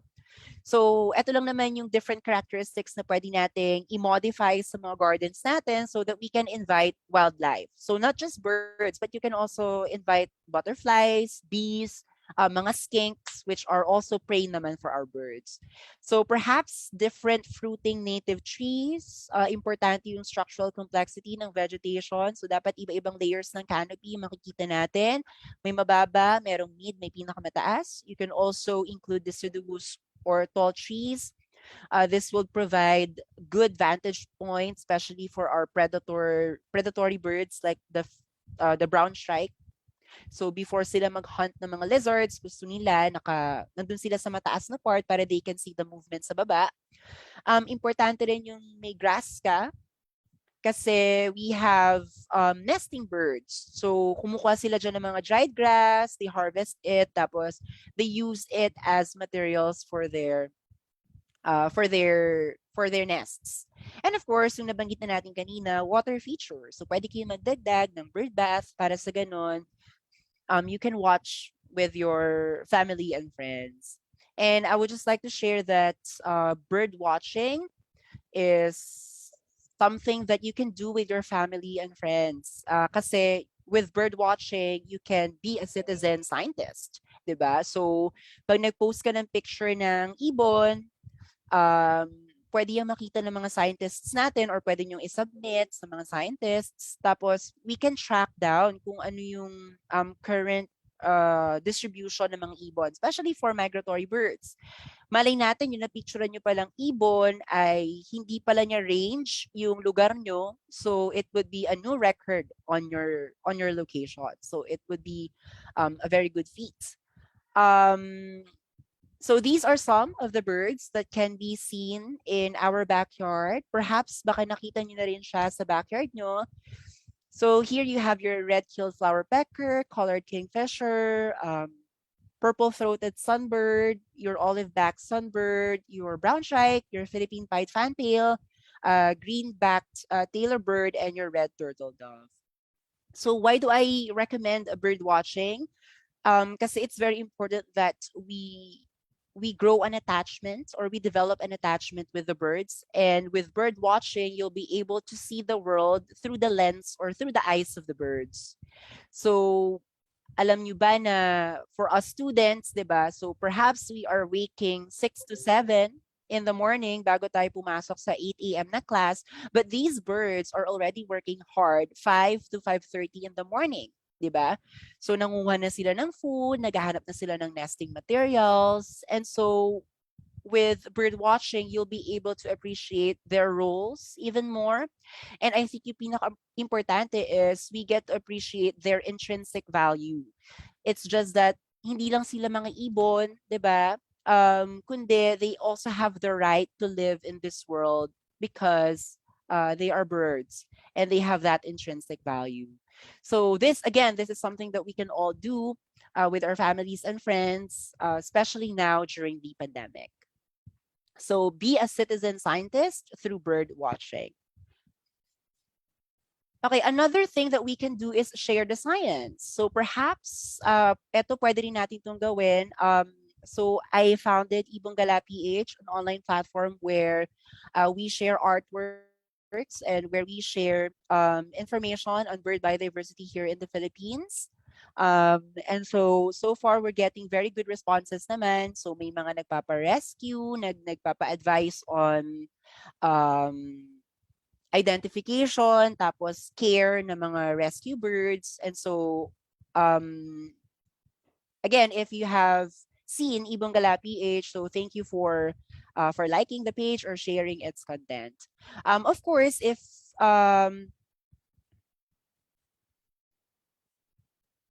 okay, so in the past, we have done art and awareness campaigns. We have collaborated with some of artists, with several artists. Here we are seeing the Defying Gravity series of Woman Create. So we did this as part of our educational campaign para sa ganon we can raise awareness on the different birds that can be found in the Philippines. We've also joined podcasts and lectures in the past.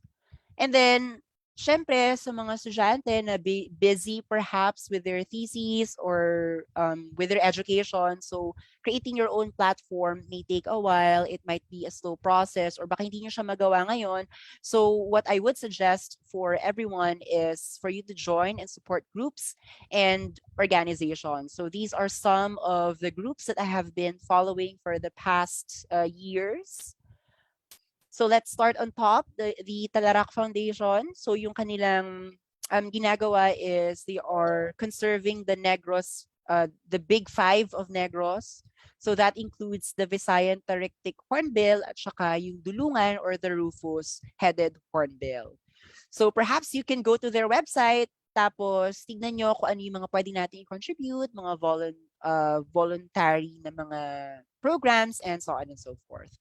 We also have PhilInCon, Philippine Initiative for Conservation of Environment and the People. They're also doing research and conservation work for the Dulungan, which is our critically endangered hornbill. Tsaka yung Visayan Tarictic Hornbill.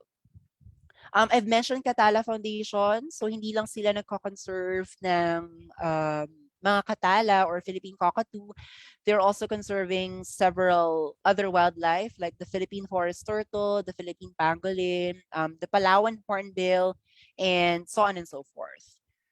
You also have the Haribon Foundation, the Wild Bird Club of the Philippines, the Forest Foundation of the Philippines. You also have Eco Explorations and Philippine Parks and Biodiversity. If you are interested with urban biodiversity, so perhaps you can give Ateneo Wild and the UP Wild alike, para you can get updated with the different species na pwede nating makita on your backyard or if you're living in NCR. We also have here the Philippine Native Plants Conservation Society, and of course, the PNTE or the Philippine Native Tree Enthusiasts. So if you are, or if you want na magsimula magtanim ng native trees, kasi you want to invite more native biodiversity, so perhaps pwede kayong sumali dun sa group nila. They have a Facebook group, and then pwede kayong umorder ng native trees para you can start your own native tree backyard. So again, these are just some of the things that we can do, the youth can do during the pandemic. If you are not able to create a platform for your own voice, then perhaps you can join and support organizations and amplify their voice, diba? So we can always join these organizations. And let me end my presentation with this quote from Stephen Jay Gould. We cannot win this battle to save species and environments without forging an emotional bond between ourselves and nature as well. For we will not fight to save what we do not love. That's why I would always recommend bird watching, because it's through bird watching that personally I appreciated the birds even more. I was able to see them beyond being birds, but their intrinsic value to live. And hopefully, everyone here, the youth and the professionals that are in here, you would also do the same. So, yun lamang po. Thank you so much. And mabuhay po tayong lahat.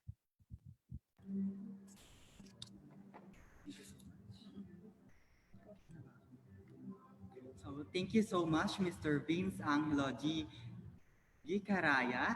I'm sure our virtual participant learned a lot about the glimpse at the diversity of cavity nesting birds in the Philippines. Now, we will move on to the open forum.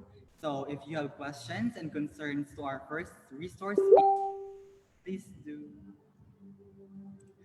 do comment so that we may address it with our resource speaker. Yes, thank you again, Mr. Vince Angelo. Gisaraya po ba, sir, or Gicaraya po?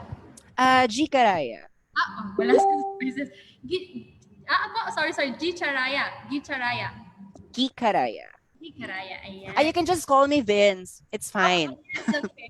Hi, Sir Vince. Ayan, we're very grateful po sa mga share nyo po about the secrets of birds. And totoo po na na-amaze ako kasi super, nyo pala, akala ko ganun lang siyang ibon, pero madami pa pala akong walang alam sa kanya. So, Sir, isang question. Okay, ini-encourage ko din po yung mga nanonood ngayon. Shoutout po pala sa mga Cebu Technological University Main Campus. Bicol University, Daraga Community College, Marinduque Academy SGO, Ateneo de Zamboanga University, and Marinduque State College. Ayan, shoutout po sa inyo sa lahat na nanonood. So, i-encourage po namin kayo. If may questions po kayo, syempre, huwag na natin sayangin ang mga oras na ito. Nandito na isang eksperto tungkol sa mga ibon. Kaya ngayon, mag-GG na tayo sa mga questions natin. And sir, may question po ako sa inyo. Sir, ano po yung, okay na po ba? Sir, ano po yung nagtulak sa inyo? Why did you have this passion for the birds, or why did you choose this career po? Wow, a very interesting question. It feels like I'm in Miss Universe Philippines. Ayun. Sige, thank you for the question. Yung pinaka-kwento, actually dalawang versions ng kwento na to, but yung unang version ibibigay ko sa inyo. Ever since I was a kid, I really love nature. Pero it's just in 2017 that I became like parang nagustuhan ko yung pangingibon kasi yung major ko ng college ay biology in plant biology. So more on my study is more on ecophysiology, responses ng plants. Ayun, if andito si Ate Abby, which is one of our speakers in the past. Can you remember? Yeah, she's my classmate. Hello, Ate Abby, if you're here. Ayun. So, ayun. When I was in Diliman, I saw this yellow bird. Perhaps you're familiar with the Kiliawan, or black-naped oriole. So, it's a very pretty bird. Common siya sa urban space. And so, I just saw it there calling. Palipad-lipad lang siya. And I was like, I was thinking, what's the feeling of being a bird kaya? Diba? You're always flying. Parang you want to put yourself doon sa paningin ng ibon. So I was like, I want to study birds because of this bird. So yon, yung mga ganitong instances, ang tinatawag natin sa mga ibon na to ay spark bird. Kasi sila yung mga bird na nagbigay sa inyo ng spark para mag-bird watching o kaya mag-study ng birds. So for me, that is the black-naped oriole. And hopefully, yung mga viewers natin today, pag nag-start kayo mag-bird watching, makita nyo rin yung spark bird nyo. So that's the bird that will entice you to watch them or do bird watching. So yon, thank you for the question. Thank you so much po, Mr. Vince, for that answer. Nakakatuwa nga po, ngayon ko lang po nalaman na I thought mako-conscious yung mga ibon kapag tinitingnan mo sila. Kasi diba, umaalis sila o lumilipad agad pag tinitingnan mo. Or, Ayun. Yes. Actually, nako-conscious sila. So, meron tayong tinatawag na responsible bird watching. So, maraming mga rules yon kasi we don't want the birds to be distracted by the presence of humans. Kasi pag nakita nila yung mga humans, they get distracted. So, aalis sila. So, hindi mo sila mapapanood. So, responsible bird watching is dapat meron kang binoculars para you can just view them from afar, perhaps 10 to 15 meters away, or perhaps meron kang blind, so nakatago ka sa blind para hindi ka niya makikita, and nakasuot ka din ng camouflage or drab colors or earth tones kasi pag yung mga bright colors yung isusuot mo habang nagbe-bird watching ka, so most likely they'll get distracted from you, hindi mo sila mapapanood, hindi mo makikita yung behavior nila, so hindi mo sila makikita. So, yon. So, I think that's for a different seminar na responsible bird watching. Ayan. So at least po meron po kaming konting glimpse about ano ba ang responsible na bird watching. Kasi I thought pag bird watching talagang titingnan mo lang siya, talagang habol-habulin mo siya. But yun na po, buti na lang you've given us a glimpse na dapat ganito na yung suot dapat hindi super bright. Dapat is may environment, yung green or mga ganun. So, ikaw, ano masabi mo, partner? Pero let me just add, bird watching is literally just watching the birds.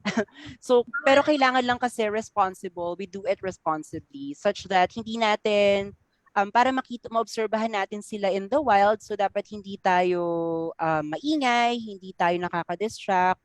Kasi hindi natin sila mapapanood kung, 'di ba, very distracting tayo. So, yon. So, we need to be responsible. Ayan. Kung may drink responsibly, ngayon po, watch responsibly. Ayan. Yes. You see the world in the eyes of the birds connecting with birds. Ayan po yung super tumatak sa akin while you're speaking po kanina. So, ngayon, may question na po tayo from our chat box. Ayan, from Aldrich Joshua Reyes. Good afternoon. My name is Aldrich Joshua D. Reyes, a second-year BS Biology, a student of the University of Nueva Cáceres in Naga City, Camarines Sur. My question is, do we have songbirds here in the Philippines? Songbirds katulad ni Regine. Woohoo! Yes. Songbirds naman, it's a general classification of birds belonging to Passeriformes. So lahat ng mga ibon na very vocal, tsaka maganda yung voice. So those are songbirds. We do have some in the Philippines. Example, wala lang akong visualization, pero you can take note naman. So we have warblers, we have thrushes. So yung mga warblers natin, pag narinig mo sila in the forest, so very melodious yung kanilang songs. So those are examples, warblers. We do have thrushes. Hindi ko alam kung alam yung mga ibon na sinasabi ko, but we do have songbirds here in the Philippines. So those are just some examples. Ayan. Thank you so much, sir, for that question. Okay, I answer pala, I mean. So may another question pa po tayo from www.menti.com. At sa mga nais pa po mabigay ng questions, huwag na po magpatumpik-tumpik pa, karaka-raka, ibigay na. Okay, partner, ano next question? So next question po ay, how does bird contribute to become balanced out ecoforest? Yes, ayan po, nakikita niyo naman po sa screen. Sorry, can you repeat? How does bird contribute to become balanced out ecoforest? So let me just clarify the question. How does birds contribute para mabalance natin yung ecosystem? Tama ba? Is that what you mean? Yung nagtanong? Or perhaps that's Participants po natin yan. Ayan. Right. Okay. So, eto madali lang yung sagot niya kasi birds are one of the most important elements ng any ecosystem. Kung titignan nga lang natin yung cavity nesting birds, they are already seed dispersers and pollinators. So, ibig sabihin, yung mga halaman natin that are pollinated by animals, especially birds, so hindi sila magkakaroon ng fruits, 'di ba, kung walang ibon na magpo-pollinate. At the same time, dispersal is one of the major and primary talaga na function ng mga birds kasi nga with their ability to disperse the seeds, mas kumakalat yung mga puno sa forest. So mas lumalago yung forest, nag-expand yung forest. 'Di ba? So like hornbills, hindi lang sila lumilipad sa very small na area. They really fly meters and kilometers even pa nga across a region or across a forest para magkalat ng seeds. So ayun, so yung example, yung supling ng isang puno na let's say nasa ano ba, hindi ko alam nasa, di ba may Paadjaw sa Marinduque? Paadjaw? Hindi ako sure. Pare, the location is Metro Manila, pwede niyang ikalat until doon sa periphery ng Bulacan. So, ganun kagaling yung mga hornbills natin when it comes to dispersing seeds. Of course, hindi lang cavity nesting birds yung nagdi-disperse. Hindi lang cavity nesting birds yung nagdi-disperse. Lahat ng mga ibon natin, they have the ability to do that. Okay, so essentially those are one of the many reasons why birds are important in balancing out an ecoforest. Ayan, thank you, sir. Ayan, sir, next question po. I hope that answered the question of the first participant na nabigay ng question sa atin. So next question po natin. The next question po, sir, is, do our country have a peculiar law about bird kidnapping, selling, and purchasing? Okay, very interesting question. I won't say it's peculiar, but we do have a law, RA 9147, the Wildlife Resources and Conservation Act of the Philippines. So included doon na bawal kang kumuha ng mga forest products, mga eggs, mga nest, mga ibon, and not only birds but also kahit sinong wildlife na nasa forest, bawal mo siyang kunin. So papasok doon yung kidnapping, but we call it poaching, selling at saka purchasing. Kaso in the Philippines, meron tayong laws. The laws are well created, however hindi sila masyadong well implemented.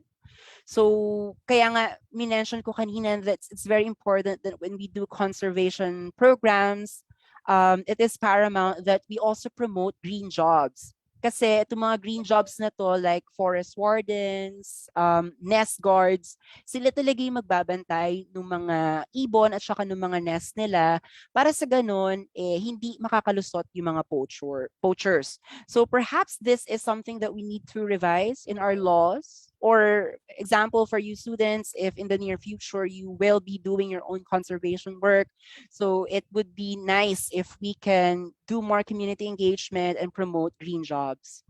So yun. Yes, thank you so much, Sir Vince, for that. Okay, next question po. Out of curiosity, ako po ulit. Ayan, about sa pagtatawag po, syempre, di ba sa mga pets or sa mga animals, so you have this so-called tawag sa kanila, sa pusa, meow, or pag chuchu. How about po sa birds? Di ba sabi niyo po kanina, pok kanina.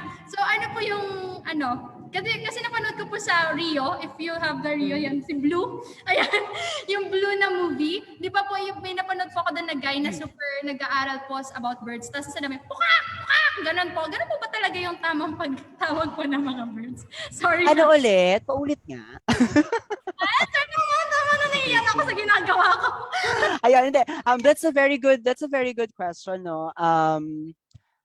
So yung mga ibon kasi natin, nagre-respond sila doon sa, in the wild, magre-respond sila doon sa tunog na familiar sila, which essentially is their call or their song. So it's actually a part, pero hindi natin ito masyadong ginagamit or hindi natin siya ini-encourage. Sa research, nagre-respond yung mga woodpeckers sa call. Pag plinay mo yung call nila, pwede sila mag-respond, ganyan. And then other birds also would respond kasi that is a song or a call that they are familiar with. Dun naman, if you're familiar, may mga nagtitrain na mga ibon, diba? So pinipituhan nila, iba naman yon. So tinetrain nila yung mga ibon, nasasana yung ibon doon sa tunog nung kanilang tagapagturo. Pero in the wild, you can play back the song or the call of a bird and they will respond. Wow. Ayun. Now I know. Okay, sige. Pag-aaralan ko po yan. At sir, last question po ata. Last two questions. Sino tong kayo nagtanong nito? May alaga ka din po bang bird? Right. I don't have kasi I believe that birds should be free. They should fly. So I don't. Even though May mga available sa market na legal, like yung mga African parrots. I don't want kasi I feel like I am catering to wildlife trade and I don't want that. So, yon. Of course, I would like to take this opportunity to say na bawal po mag-alaga ng kahit anong wild birds in the Philippines. Kahit anong ibon, bawal po iyan. And yun nga, that's why I also recommend bird watching for everyone. It's for us to see their intrinsic value. So pag nakita mo kasi yung intrinsic value ng birds, hindi mo nagugustuhin na makita sila sa loob ng hawla kasi you know that they should fly and they should be free, diba? They should be flying somewhere else and they should be enjoying their freedom. So no, I don't own a bird and I don't encourage everyone to have birds as well. So Yeah, yun. no to bird petting. Tama ba? Bawal mag-pet ng bird. Ayan. Yes. Ayan, so dapat alagaan po natin ang ating mga birds in a way na you are taking care of them, nag-aalaga ka, na nakikita mo sila kahit sa malayuan lang. Ayan, so that's a good token or keynote. Ayan. So next, ikaw na. The next question, sir, is what are some of the most endangered species of birds in the Philippines and what can we do to preserve them? Yes. Very interesting question again. I presume that when you say most endangered, these are the IUCN critically endangered species. So sila yung parang less than 500 na lang in the wild, 1,000 below in the wild. So at this very moment, I could think of one, the Negros fruit dove. So the Negros fruit dove is an endemic species in Negros. It's a dove. It's colored green. However, because of the constant fragmentation of forests in Negros, hindi na natin siya nakikita ngayon. Although it's believed na it's still existing, pero sobrang unti na siguro nung kanilang numbers. And so, hindi sila ganun nakikita. Tapos sobrang mailap pa nila, so hindi sila na-document ngayong modern times. Pero some scientists do believe that they are still there. It's just that they have very, very low numbers. Ayun. So I think that is the most endangered species of birds in the Philippines. Thank you, sir, for that answer po. Ayan, meron pa po tayong another. Wow, ang dami pong curious about talaga sa bird. Ayan. Ayan, how long does a bird live? It depends on the species. So, meron tayo mga maliliit na ibon na tumatagal lang sila ng 2 to 3 to 5 years. Tapos yung mga hornbills natin, tsaka yung mga malalaki nating ibon, mga raptors. So, pwede silang umabot ng 15 to 30 years. But that is just rough estimation. So, it depends doon sa species ng bird na gusto nyong malaman. Ayun. Yeah. Kasi sir, di ba po, yung eagles, pwede silang, meron time talaga, may years sila na, may lifespan sila, pero ang parang, ano ulit yung tuka nila, parang ganun para to live another life. Parang ganun. Awan ko ba, parang napakinggan ko lang po yun kay mama na parang ang ginagawa daw po ng mga eagles is, super tanda na nila. Ang ginagawa nila yung bake nila, ano po nila, para, ano tawag dun? Hindi ko kaya, parang ahas na, yung ganun po. Sana po nag-gets yung tanong ko. Parang, Right. I think I also saw that in a documentary. So I think I know what you are saying. Sige sir, ano po meron? Pwede po yun, di ba? Gawain po yun ng mga eagles na pwede pa sila ano pa po ng life. Parang... I'm not really sure kung ano yung concept na yun. Okay. Pero I think I'm familiar with what you're saying kasi I think I saw that in a documentary. Yeah. At least parang hindi ko alam kung tama ba o mali. Ayan sir! Hala, ang daming question. Sige, ilan ba lang i-cater natin? Do we have time? Sige sir, ikaw po, gusto niyo pa po bang i-cater natin itong mga questions na to? Ang dami pong curious about birds. Sir, are you still there? Hala, biglang nawala si sir. Ayan, sige, i-cater po natin to. Hintay lang po ulit natin, baka po naghina po ang connection ni sir. Ayan. So, ayan, may mga share lang tayo habang hinihintay natin si sir yung muling bumalik. Nawala ata si sir. Hindi, Ayan, so sabi dito, sabi ni Justin Paul, ay, hinahanap ni sir ang bird. Ayan, naghahanap si sir ng bird. Ayan, so sabi dito, We have a pet bird po sa bahay. Share ko lang ang may tatay is a forester then like working with DENR. Wow! We have plenty of them. Dove or kalapate. Share ko lang. Ayan. So, may question din tayo. Is it really good na, sabi nga di ba kanina, bawal tayong care ng mag-alaga or maglagay sa hawlan ng mga birds. Pero, let's see. Hanapin natin kay Sir. Nawala si Sir. Ayan. Sige, hintayin lang po natin. Thank you po sa mga nagbibigay ng mga questions. Nakakatuwa naman kayo. Nakakita ko na curious talaga kayo about sa mga ibon, mga lihim about ibon. Ayan, so shoutout po muli sa mga schools na active ngayon na join sa ating Facebook Live maging dito sa Zoom platform from Cebu Technological University Main Campus, Bicol University, Daraga Community College, Marinduque Academy SGO, Ateneo de Zamboanga University, and Western Philippine University, Puerto Princesa Campus. Ayan, at syempre ang Marinduque State College. Ayan, shoutout po sa inyong lahat. Ayan, baka po na wala na talaga ng signal si Sir. So later po, i-cater po natin ulit itong mga questions pag bumalik po si Sir. Okay, so thank you so much. Ayan, meron pa po daw, Tarlac State University din po. Ayan, hello sa mga taga-Tarlac. At saka Sewa Romblon. Ano pong meaning ng Sewa? Ayan. Sige, thank you po sa inyo and nice to meet you guys. I hope you're enjoying our talk about birds. At syempre... Hi, sorry, I got disconnected. Yeah, thank you, sir. Nakabalik ka po. Sorry. Okay lang po.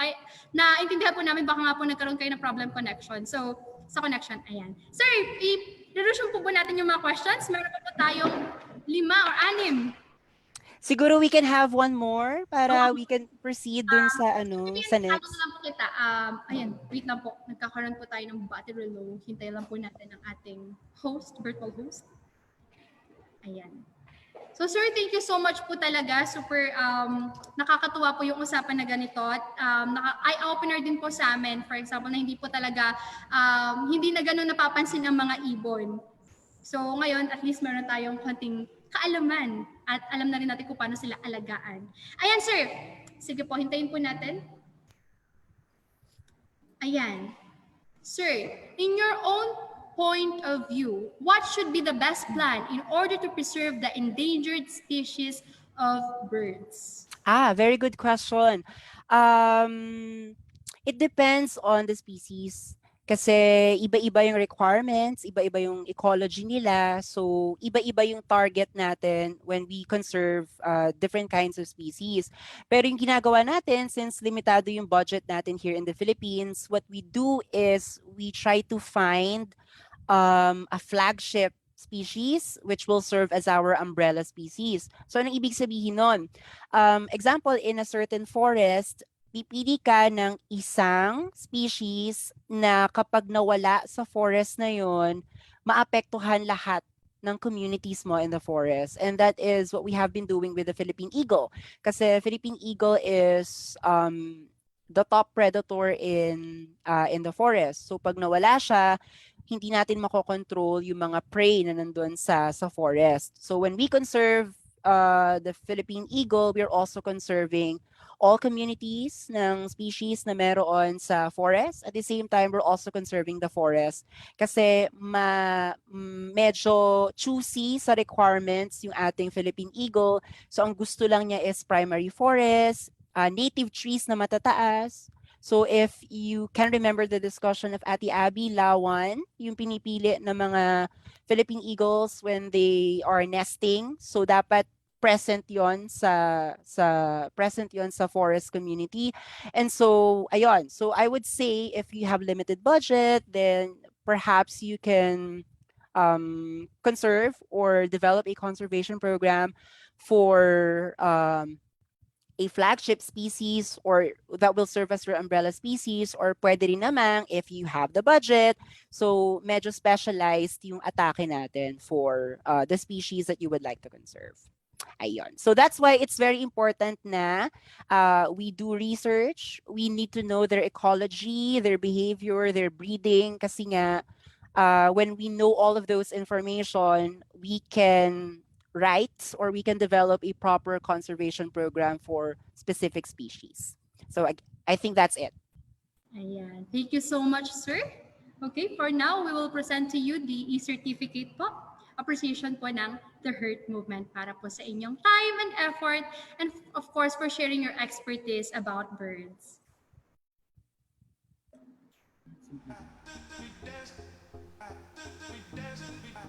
Hurt Movement. This certificate of appreciation is awarded to Mr. Vince Angelo G.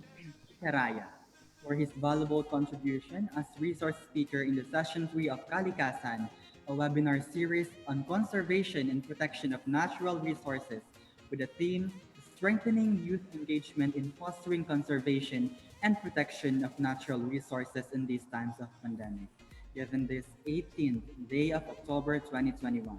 Signed, Mr. Kierl and Confessor, founder and chairperson of the Hurt.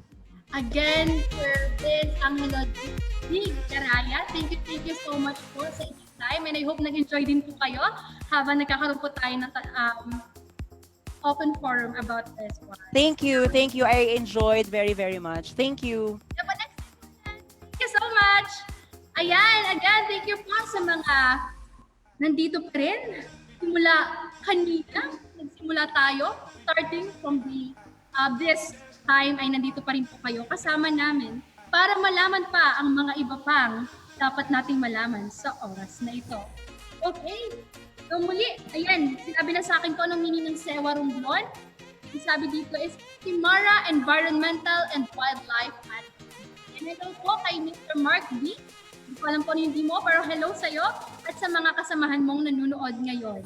Ayan, at maging po sa mga nasa Facebook Live, patuloy lang po kayo. So pwede pa po kayo mag-comment doon at dito rin po sa ating chat box. So if ever na may questions po kayo sa ating mga resource speakers, lalo na mamaya, we highly encourage na kayo po ay mag-comment na agad para ma-enjoy natin ang ating open forum at marami pa tayong matutunan. Di ba, partner? Yes, partner. Ayan. Okay, and now, we will move on to the next or last speaker for today's session. Let me give you again Mr. Kirill Napao, Confessor, the THM Chairperson and Founder, to introduce again the next resource speaker, Mr. Confessor. The floor is now yours. Ayan. Thank you very much, Miss Jaira May Kamwa. Ayan, Sir Vince, thank you very much po sa napaka fruitful na topic po regarding sa birds. Ayan, sobrang interesting po ng topic ninyo. And now, after po nating lumipad sa kalangitan, bababa naman po tayo sa freshwater ecosystem. So we are now down to our second resource speaker for the day, who is from Parañaque City. He is an assistant professor in the Division of Biological Sciences at the University of the Philippines, Visayas. In addition, he serves as the managing director of the Philippine Journal of Systematic Biology. His research interests include the taxonomy, distribution, and functional diversity of freshwater cladoceran species in subtropical and tropical environments, and also the updates on the taxonomy and distribution of tropical cladoceran species in Philippine freshwater bodies among his works. During his time at Jinan University in China, he broadened his research interests to include functional differences in subtropical cladoceran species. He was able to publish numerous studies on the functional assessments of tropical and subtropical freshwater cladocerans in Asia as a result of this. Ladies and gentlemen, without further ado, help me welcome Dr. Aris Zeus Rizzo. Thank you for that wonderful introduction. Kalma ka lang, nabubulol ka na ata. But anyway, let me share my screen. So actually, I was happy that I am invited to this webinar series. And to tell you the truth, I am actually very much familiar with Marinduque, because around 2014, 2015, pabalik-balik kami nung aking wife dyan sa Marinduque, way back kasi she has a project in Marinduque in identifying different species in limestone karst ecosystem in southern Luzon, so part doon yung Marinduque. So I've been to different cave systems in Marinduque, no, but I'm not actually doing my own study, yung study ng wife ko noon, pero girlfriend ko pa lang siya nung time na yun. So Marinduque holds a special place in my heart, no? Kasi marami kaming experiences diyan sa Marinduque. But anyway, so today, no, I will talk about Philippine freshwater ecosystems and its biodiversity. However, no, rather than just talking about ano ba yung mga species na meron sa freshwater ecosystems, ano nga ba yung mga freshwater bodies sa Pilipinas, we will look beyond that and see paano nga ba natin siya i-conserve at ano ba yung dapat nating tignan. So, no, as I was saying, no, pagdating kasi dito sa atin sa Pilipinas, when we say aquatic ecosystems, ang una nating nasa isip, no, ang pinakasikat lagi yung marine ecosystems, beaches, no, islands, different islands, coral reefs, no. Siguro nakilala lang yung freshwater ecosystems usually kasi yung mga umaakyat sa Mount Pinatubo, Crater Lake, no, or Lake Taal in particular. Pero here in the Philippines, marami actually tayong freshwater bodies, no, and marami siyang gamit. And sa mundo natin, only 2% yung freshwater. And yung inland water doon, it counts to less than 1% of that overall world water distribution. No? So it's saddening that there are very, very few people who are interested in actually doing their studies or even conserving freshwater diversity. No? Now in the country, no, as I was saying, here in the Philippines, kahit archipelagic country tayo, at we're composed of different islands at napapaligiran tayo ng marine habitats, we have actually 216 lakes. Kasama na dito yung mga artificial reservoirs, river impoundments, and we have 21 major river systems. No? For an archipelagic country, maraming inland waters yon. And what you are looking here, no, are the 18 major river basins in the Philippines. Though most of them are in mainland Luzon and mainland Mindanao, no, we have also major river basins in the Visayas. And in Marinduque, actually, river basin din naman yung sinasakupan ng Buwak River. No? There's also the Buwak River Basin. However, medyo maliit kasi siya and in general, dahil nasa within just one province, technically yung river basin sa Marinduque, so hindi siya technically considered as a major river basin, but it does not mean that it is not as important as the other river systems in the country. So apart from rivers and lakes, we have also 400 other types of water bodies in the country, from marshes, swamps, caves, groundwater ecosystem, falls which are also connected to river ecosystem. So marami tayong klaseng inland water sa Pilipinas or freshwater ecosystems here in the country. And this means that if we have a lot of different types of freshwater ecosystems in the country, no, marami din siyang gamit, no, marami siyang sineserve na purpose, no? For example, as we all know, meron tayong hydroelectric power plants, no, which are usually connected to our rivers. It is used for aquaculture, irrigation, of course, for different farms, transportation, though rarely na ngayon, no, and of course, cultural uses, for example, for tourism, and even some indigenous people of our country have their different cultural use for the different freshwater ecosystems in the country, no. Now, pagdating kasi sa freshwater biodiversity, usually ito yung mga alam natin, no, yung mga isda, no, and we have actually a lot of endemic freshwater fish species in the country, and I'm just focusing muna dito sa 5 na to. Pero actually, in general, in the Philippines, we have more than 12,000 species, no, ng freshwater fishes sa Pilipinas. Though some are maybe not endemic, but they are actually native in the country. Yun nga lang, meron na ring mga nakapasok na mga introduced species sa Pilipinas. Now, you have the ayungin here from Laguna de Bay, sadly the extinct Barbodi species sa Lake Lanao, no, and of course the more known Tawilis, no, in Lake Taal, and of course the Sinarapan in Lake Buhi, no. Pero, no, apart from fishes, we have also other taxa that are endemic to the country, no?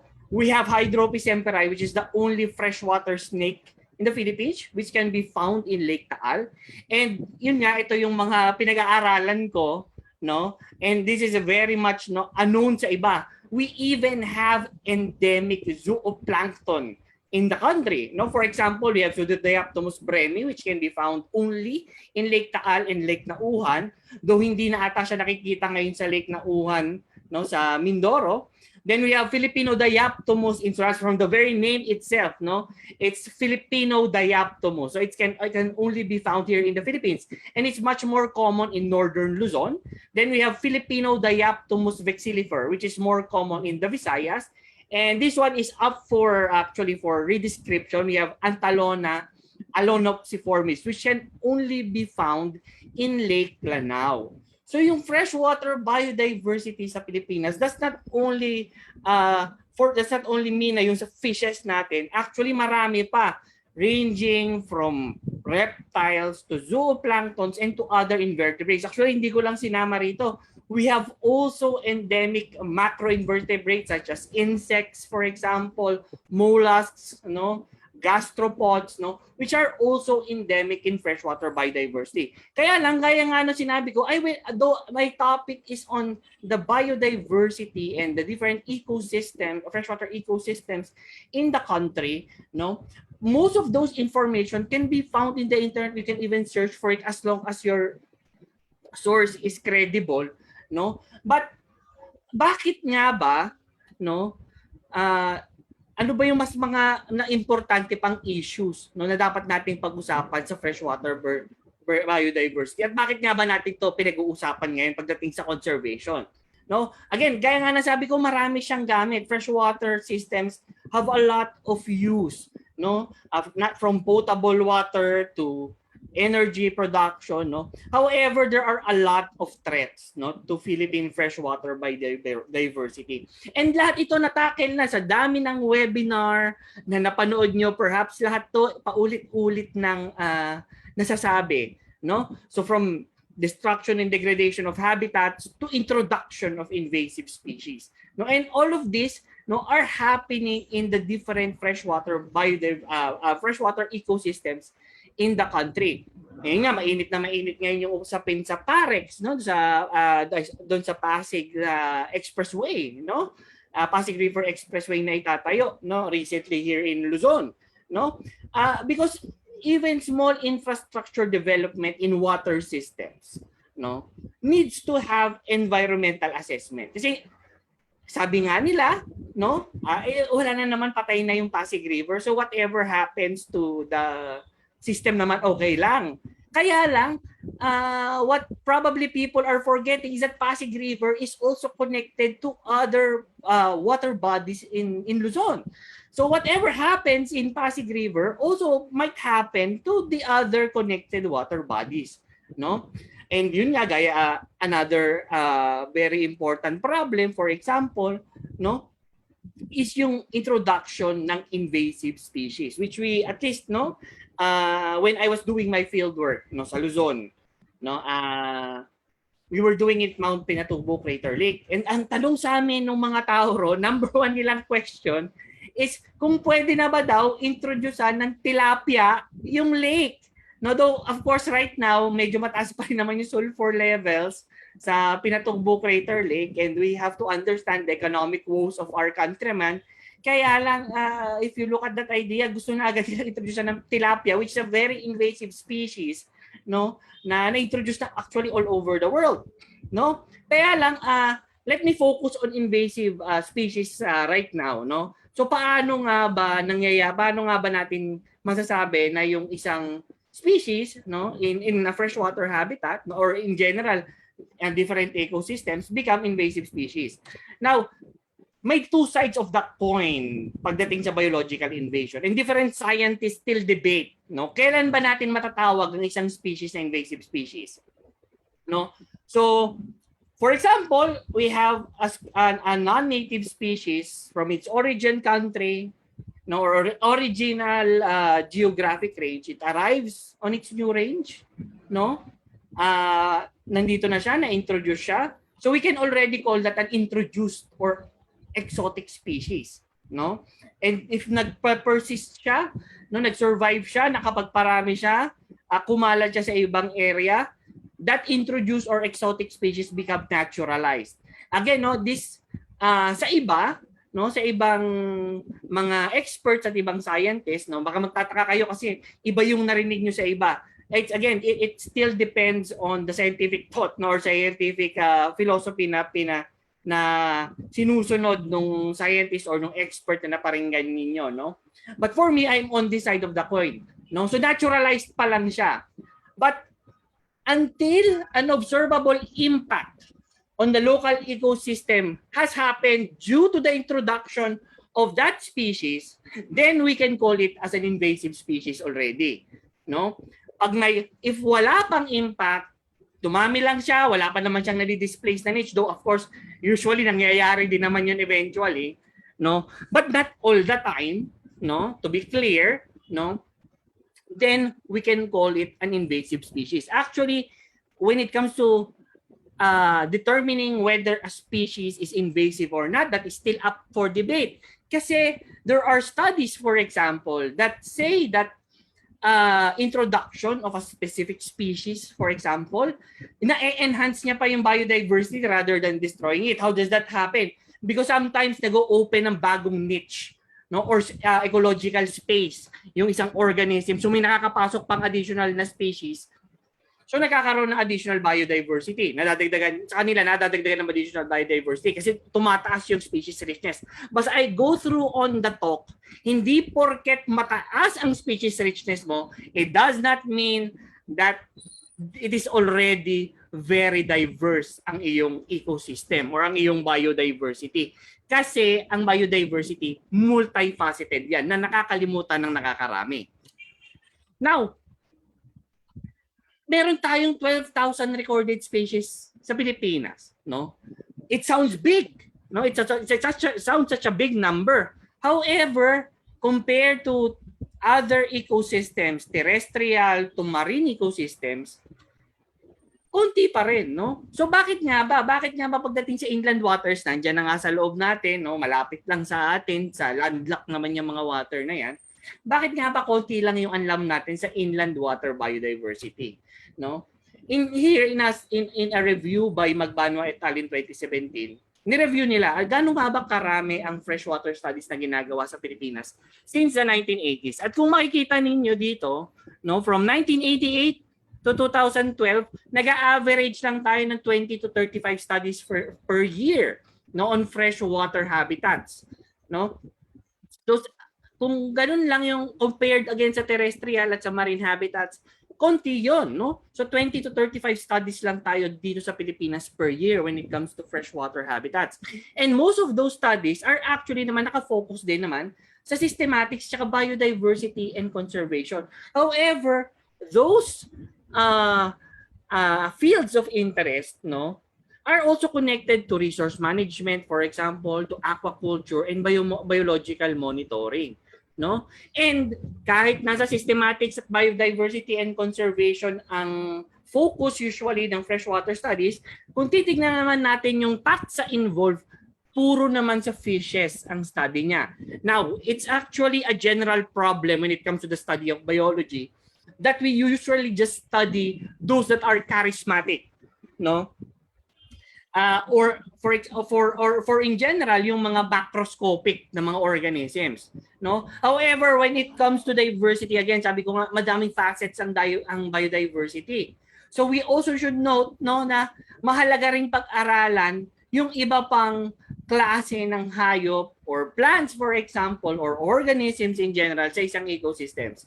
Kung tignan nyo, yung zooplankton, yung mga planktonic organisms, madalang pang pag-aralan. Even bacteria, viruses, for example, macrophytes, no, or water plants are rarely studied. Even insects here, kung kukumpara nyo yung dami ng fish studies kumpara dun sa insect studies, sobrang laki nung gap, no? Now, pagdating naman sa klase ng freshwater bodies na pinag-aaralan, again, naka-focus tayo mostly on the larger water bodies, which are rivers and lakes, no? What we are again forgetting is that some other water bodies might be hiding other freshwater diversity, no?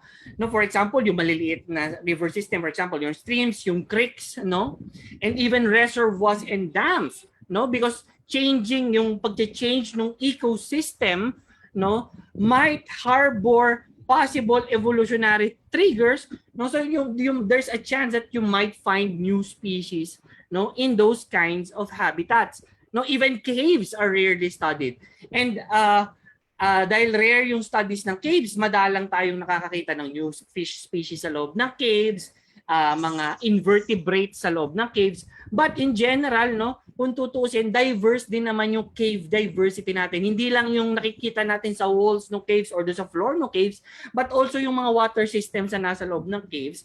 Actually, marami ring mga organisms doon na hindi pa actually na-discover or hindi pa napag-aaralan kasi nga konti lang yung gumagawa ng studies on these kinds of habitats. And which is sad, no? Because again, yung freshwater bodies natin sa Pilipinas in general ay marami siyang socio-economic use, no? Na nakakalimutan ng marami na ilog lang naman yan, na nasa tabi-tabi lang, no? Aminin man natin o hindi. Pag talaga yung sinabi ko kanina na pag aquatic ecosystem iniisip natin agad marine, no, marine environment kasi nandun yung mga makukulay. Kasi aminado naman ako ron, medyo boring talaga yung kulay ng mga freshwater fishes natin. No, but they are actually socio-economically important lalo na sa food fish, no? Now, kung titingnan din natin, no, yung diversity ng studies, no, ng sa Pilipinas, kung saan matatagpuan ba yung pinakamarami. Pag tinignan natin yung Marinduque, there are really few studies in Marinduque. And if I am not mistaken, yung mga freshwater studies sa Marinduque is usually focus on heavy metal contamination dahil may history nga ng mining naman yung island. And that is understandable. But there might still be hidden freshwater diversity in the inland waters of Marinduque. Dito naman sa study nung aking former lab mates, no, yung mga pinagsamplingan namin ng zooplankton sa buong Pilipinas, kung tutusin nyo, pag nakikita nyo yung mapa, halos lahat ng lugar napunta na namin sa Pilipinas. Kaya lang, sadly, pasensya na kayo, wala rin kaming sampling site sa Marinduque. So ibig sabihin, open for study ang zooplankton, no, sa Marinduque. Kahit though madalang ang malalaking lakes diyan sa inyo, no, pero meron I was in near Bagombongan Cave, I think. May nakita ako diyan na malaking wetland, no? Though of course hindi siya ganoon kalaki, pero for a sampling site medyo malaki na siya. Hindi ko siya na-samplingan. So actually they open yung freshwater studies, no? Apart from of course ayun nga yung focus kasi ng study dyan sa Marinduque is more on mine tailings, for example, and heavy metal contamination. Open yung studies for freshwater diversity, biodiversity in general, sa Marinduque province, no? Ngayon, gaya nga ng sabi ko kanina, maraming studies on fishes. But our group, no, because actually I graduated from the University of Santo Tomas. Actually, yung last guest ninyo last week with Mr. Peralta is a lab mate. No, though graduate na ako nung pumasok siya sa lab. Graduate na ako ng master's nung pumasok siya sa lab sa UST. I am still naman an active member of the Zooplankton Ecology and Systematics and Limnology group ng UST. And yun nga, ang akala natin dahil lang nakafocus lang tayo sa fishes, no, yun lang yung mga new species na nakikita natin. Pero actually yearly, kung tutuusin, may mga nakikita kaming interesting species. And with the study here of my advisor by Dr. Papa, may nakita sila bagong species ng cyclopoid, no, sa Pilipinas. No, but then again, ito yung mga organisms that hindi kasi sila charismatic. Pero kung tutuusin, they are very important when it comes to ecosystems, no, dahil marami silang pino-provide na ecosystem services. Pero very rare ang nagsa-study ng freshwater zooplankton sa Pilipinas. Actually, ako ay iisa sa mga iilan din na nag-aaral ng freshwater zooplankton at iba pang invertebrates sa freshwater ecosystems sa Pilipinas, no? So marami pa. Yung sa studies nga ng lab namin, nakahanap pa sila ng back in 2012, no? Nakahanap pa ng invasive species ng zooplankton na ngayon actually we can already say that it's invasive kasi it's displacing, no? It's already impacting, though yung impact niya sa ecosystem ay hindi pa ganun kalinaw kung ano nga ba yung impact niya, but we have already seen that it is already displacing native calanoid species, tong Arctodiaptums dorsalis. So back in 2012, and we've been tracing it actually kung nasa na ba siya sa Pilipinas. Actually, it's already present in Lake Lanao, no, which is one of the only ancient lakes in the country, no, which is sad, no. Kaya isa pa yung kaya nagtataka nga ako, no, that there are some people, no, and there are actually a group of people na sinasabi na okay pa daw ang water quality, no, ng Lake Lanao. But if we look at what is happening actually in the lake, almost lahat ng barbodes or barbs, no, yung mga native barbs sa Lake Lanao, lahat almost hindi na nakikita. Lahat extinct na in general, no, though yung ibang species hindi pa napag-aaralan ng sobra, but there are actually barb species in Lake Lanao that are already considered extinct. Kasi inintroducean na rin ng tilapia actually ang Lake Lanao, which is very interesting na sabihin nila that the water quality of Lake Lanao is still good. No, with aquaculture there, I doubt that it's really that good, no? Maybe in some parts, but in major urbanized or developed areas na nakapaligid sa Lake Lanao, more or less yan, hindi na maganda ang quality ng tubig. Now, we are also looking, in my own work, I'm looking at different facets of diversity, no? So, pinag-aaralan ko nga yung mga functional diversity. Ano ba yung mga niche, for example, ng specific organisms, no, sa isang ecosystem.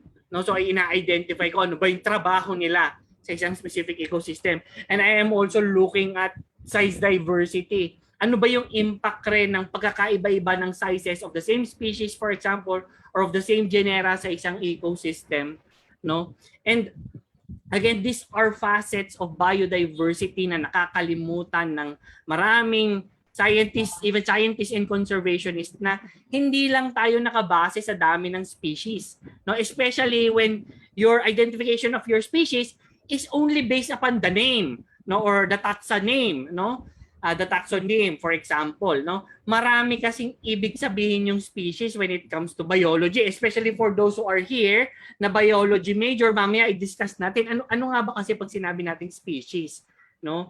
Pag ba species, automatic isang klase lang 'yon. Sarado na bagad yung definition na 'yon. Now,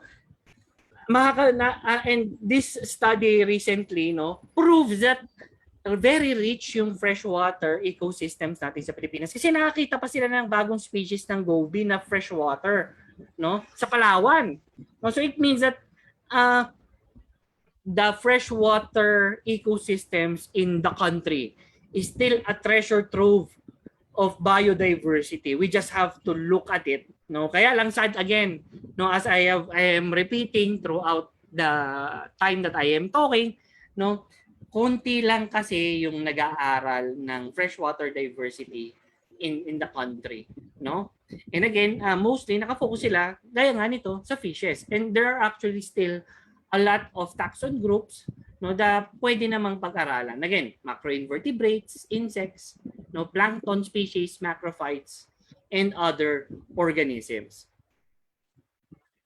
Now, apart from just checking out the diversity, no, we actually need, no, I think I am not only one in this, no, though of course, kulang pa rin naman ang diversity studies sa Pilipinas. I have to admit that. However, no, we must move away from just naming and counting species. We need to start investing in studies or even, you know, in in a conservation approach, no, na nagfo-focus sa ibang facets naman ng biology or at least ng diversity, no? So for example, no, sa ecology, no, and conservation, and even look at invasive species, nasaan na ba sila? And of course, look at other types of inland water bodies. Ngayon, kanina pa ako pa sinasabi, no, na multifaceted in diversity, at bakit ba, anong tawag dito, bakit ba ayaw ko sa isang klase ng study, for example, or I mean yung trato natin na pagdating sa biodiversity, ang inaalam lang natin ay species richness, o kung ilan lang yung species na nandun.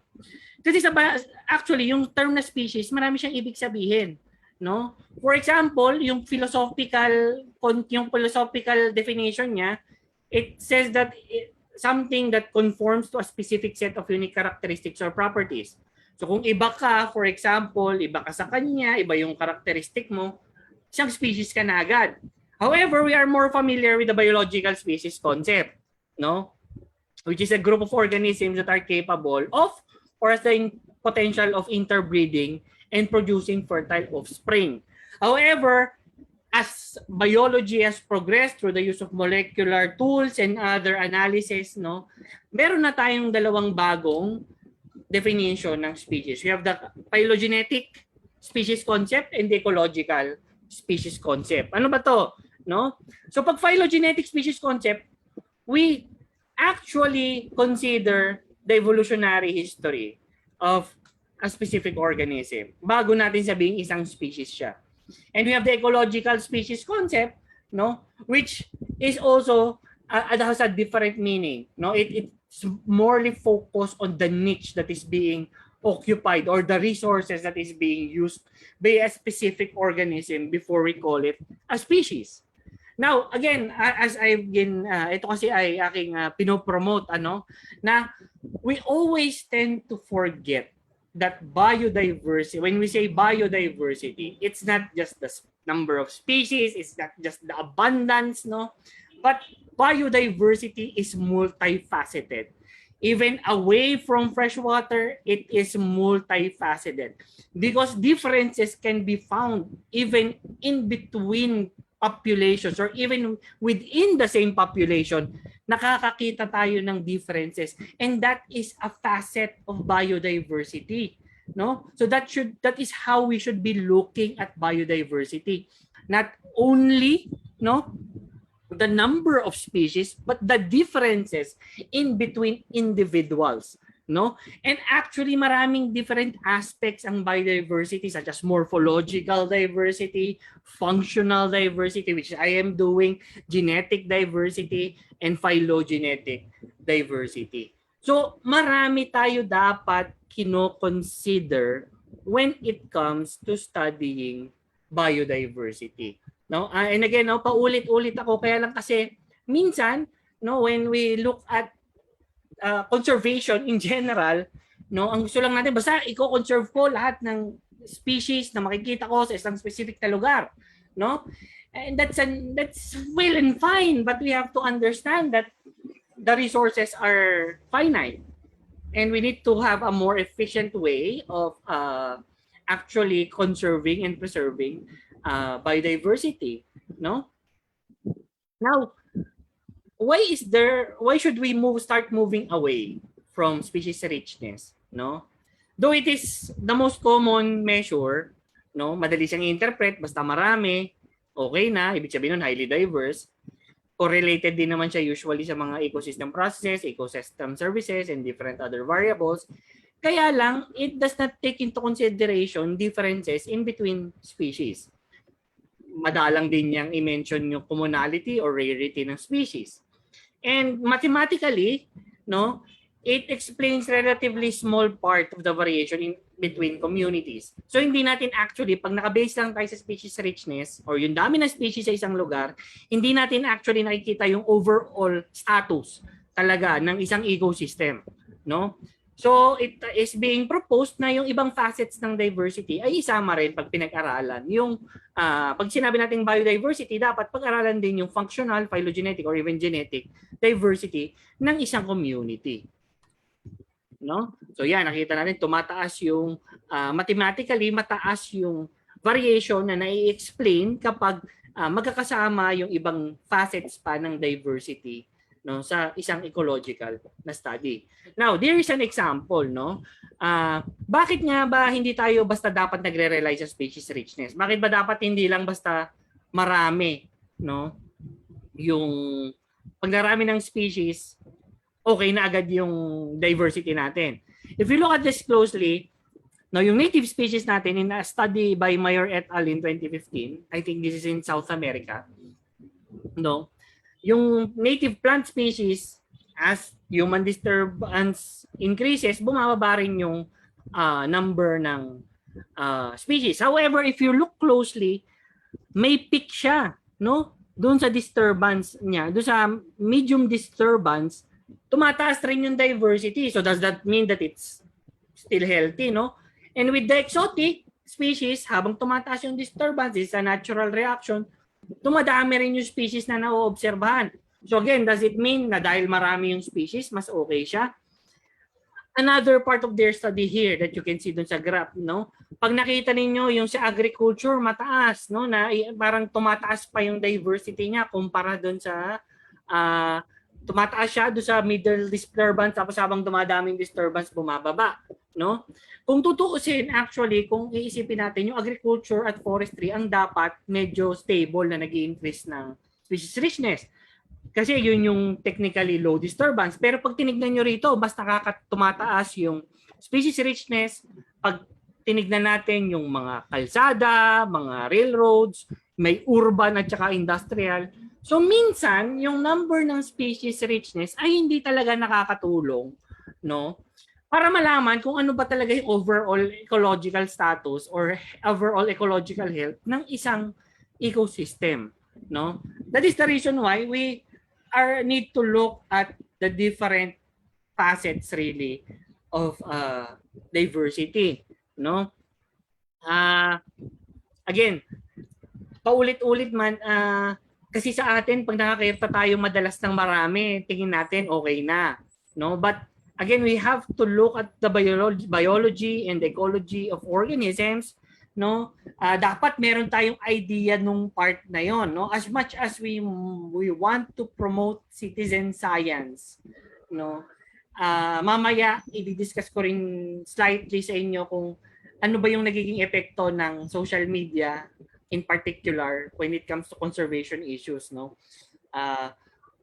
So citizen science is helpful, but unless the people are properly educated, hindi natin makikita yung really yung overall status ng isang ecosystem. So even for those who wants to practice citizen science, kahit papaano sana, no, as you are as much as it can help, pero sana kahit papaano pag-aaralan nyo rin yung biology at saka ecology ng isang organism. Now, ito yung ginagawa ko. So I integrate functional and phylogenetic diversity. No, pag sinabi natin functional diversity, nandun tayo nakafocus sa variation ng mga traits o mga characteristic ng isang organism na magdidikta kung ano yung trabaho niya doon sa ecosystem na yon. And pag phylogenetic diversity naman, ang kinocompute naman natin dyan, gaano sila magkakamag-anak, no? Yung evolutionary history naman in between species sa isang community. Yun naman yung sinusukat natin. Mamaya sabihin ko bakit nga ba mahalaga yon. Now, may dalawang patterns yan. No, merong yung clustering, no, kung saan yung community ay pare-parehas na sila at yung over-dispersion na iba-iba naman yung species doon, no? Mas magkakalayo, mas hindi sila related pag sinabing over-dispersion. Ngayon, in both cases, usually mas okay yung over-dispersion or yung mas magkakalayo yung species niya. Ibig sabihin kasi noon, pag may over-dispersion pagdating sa community, ibig sabihin yung ecosystem na yon ay maraming niche, no, maraming spaces na pwedeng iba-iba yung trabaho ng mga organisms doon. And it says something about the health of the ecosystem. Now, mayroon tayong social at moral responsibility, no, that we preserve as much diversity as possible. Kaya lang, yun nga lang, kung yung ating idea ng diversity ay makipot, species richness lang, magkakaroon tayo ng problema. No? And in the recent years, padami ng padami yung nawawalang species, not only by species richness alone, but by genetic diversity as well. May mga subspecies na, or actually may mga variety, for example, ng halaman na nawawala na. No? And again, to put it bluntly, hindi po pwedeng mababaw yung intindi natin kung ano nga ba yung biodiversity. Especially nga, what I am tackling, for example, in my study, I'm doing freshwater biodiversity. And napakadalang pa ng studies, may mga nakakalimutan pang taksa. Ang gusto lang usually pag-aralan ng mga tao pagdating sa freshwater biodiversity is either for fish or pwede for aquarium, no? Pero hindi natin nakakalimutan natin meron pang ibang socio-economically important species dun sa mga habitats na to, no? And again, no, in the recent years, mas dumadami yung na-extinct. And we have the moral obligation na hindi lang yung dami ng species pero yung biological history, no, or evolutionary history ay hindi mawala para, no, yung mga bagay na maitutulong pa natin, no, sa ating environment ay hindi natin makakalimutan. Huwag nating kalimutan na again, ng diversity ay hindi lang para sa mata, no, hindi lang siya hindi lang siya yung dahil maganda lang siya. Marami siyang socio-economic purpose. No, pero mahalaga rin naman yung intrinsic aspect niya. Now, bakit nga ba kailangan i-conserve? No, just as I was saying, biodiversity, pag sinabi nating biodiversity, no, diyan nakasalalay yung mga ecosystem functions at saka yung services. No, yung mga nakukuha natin sa environment in general, no, na makakatulong sa atin domestically or industrially, for example, no? Lahat 'yan nakukuha natin sa biodiversity, no? So, ano pa ba? Bakit kailangan nating pag-aralan yung biodiversity? Yung mga policies natin and decision making pagdating sa conservation. Pag wala tayong basic knowledge, no, ng diversity in general, mahirap i-convince, or if hindi natin kayang ibigay dun sa mga policy makers natin yung information na mahalaga na maiintindihan nila, no, hindi magkakaroon ng magandang approach kung paano i-conserve yung biodiversity. Bakit? Ano pa? Yung evolutionary potential at saka yung feature diversity ng isang organism, for example. Feature diversity, which is the intrinsic property, no? So kailangan ang approach natin sa biodiversity conservation, not only sa pag-aaral at pati sa conservation, no, is holistic, no? Kailangan maraming facets, maraming aspects. Actually, nakalimutan ko pa nga sabihin, may social aspect rin na dapat isinasama kapag pinag-aaralan niyang biodiversity, especially to the students who are here, no, who will be doing their thesis, or of those people who will be aiming to study higher degrees, no. Minsan yun din yung nakakalimutan natin here in our country, that basic research in general is important, no. As much as applied research has a quick ROI, basic research, especially in biodiversity, is very important, no. Now, paano ba natin malalaman kung ano yung i-conserve? Mahirap actually sagutin niya, no? Bakit nga ba kailangan nating maging choosy kung ano nga ba yung i-conserve? Una, no, at pinakamahalaga, actually hindi nga una, pinakamahalaga, we have to consider that our resources are finite, especially in our country, no? Dahil hindi naman marami tayong resources, hindi naman natin pwedeng ibuwas lahat ng resources natin sa conservation. Again, we have to think about socio-economic impacts as well, no? But again, it does not also mean na sige, mamili tayo. It's still debatable, no? Kaya nga idinadagdag na yung ibang facets ng diversity, no? Hindi na lang richness, hindi na lang abundance. Minsan kino-consider na rin natin yung uniqueness, distinctiveness ng isang lugar, no? Kaya naisasama na yung functional, no, at saka yung phylogenetic na diversity, no, na aspect. Kasi nga again, very limited naman yung resources natin. And for example, for this organization, of course, we are all clamoring naman, for more conservation in the country. But we really need to learn how to also work with policymakers, and other areas of the society. Kasi kapag hindi natin maibaba yung message sa kanila, ang lagi lang natin kailangan lang natin, pag sinasabi lang natin sa kanila ay basta i-conserve nyo yan kasi kailangan maraming species ang maiwan dito sa Pilipinas. It does not actually help. Hindi nila naiintindihan yun eh.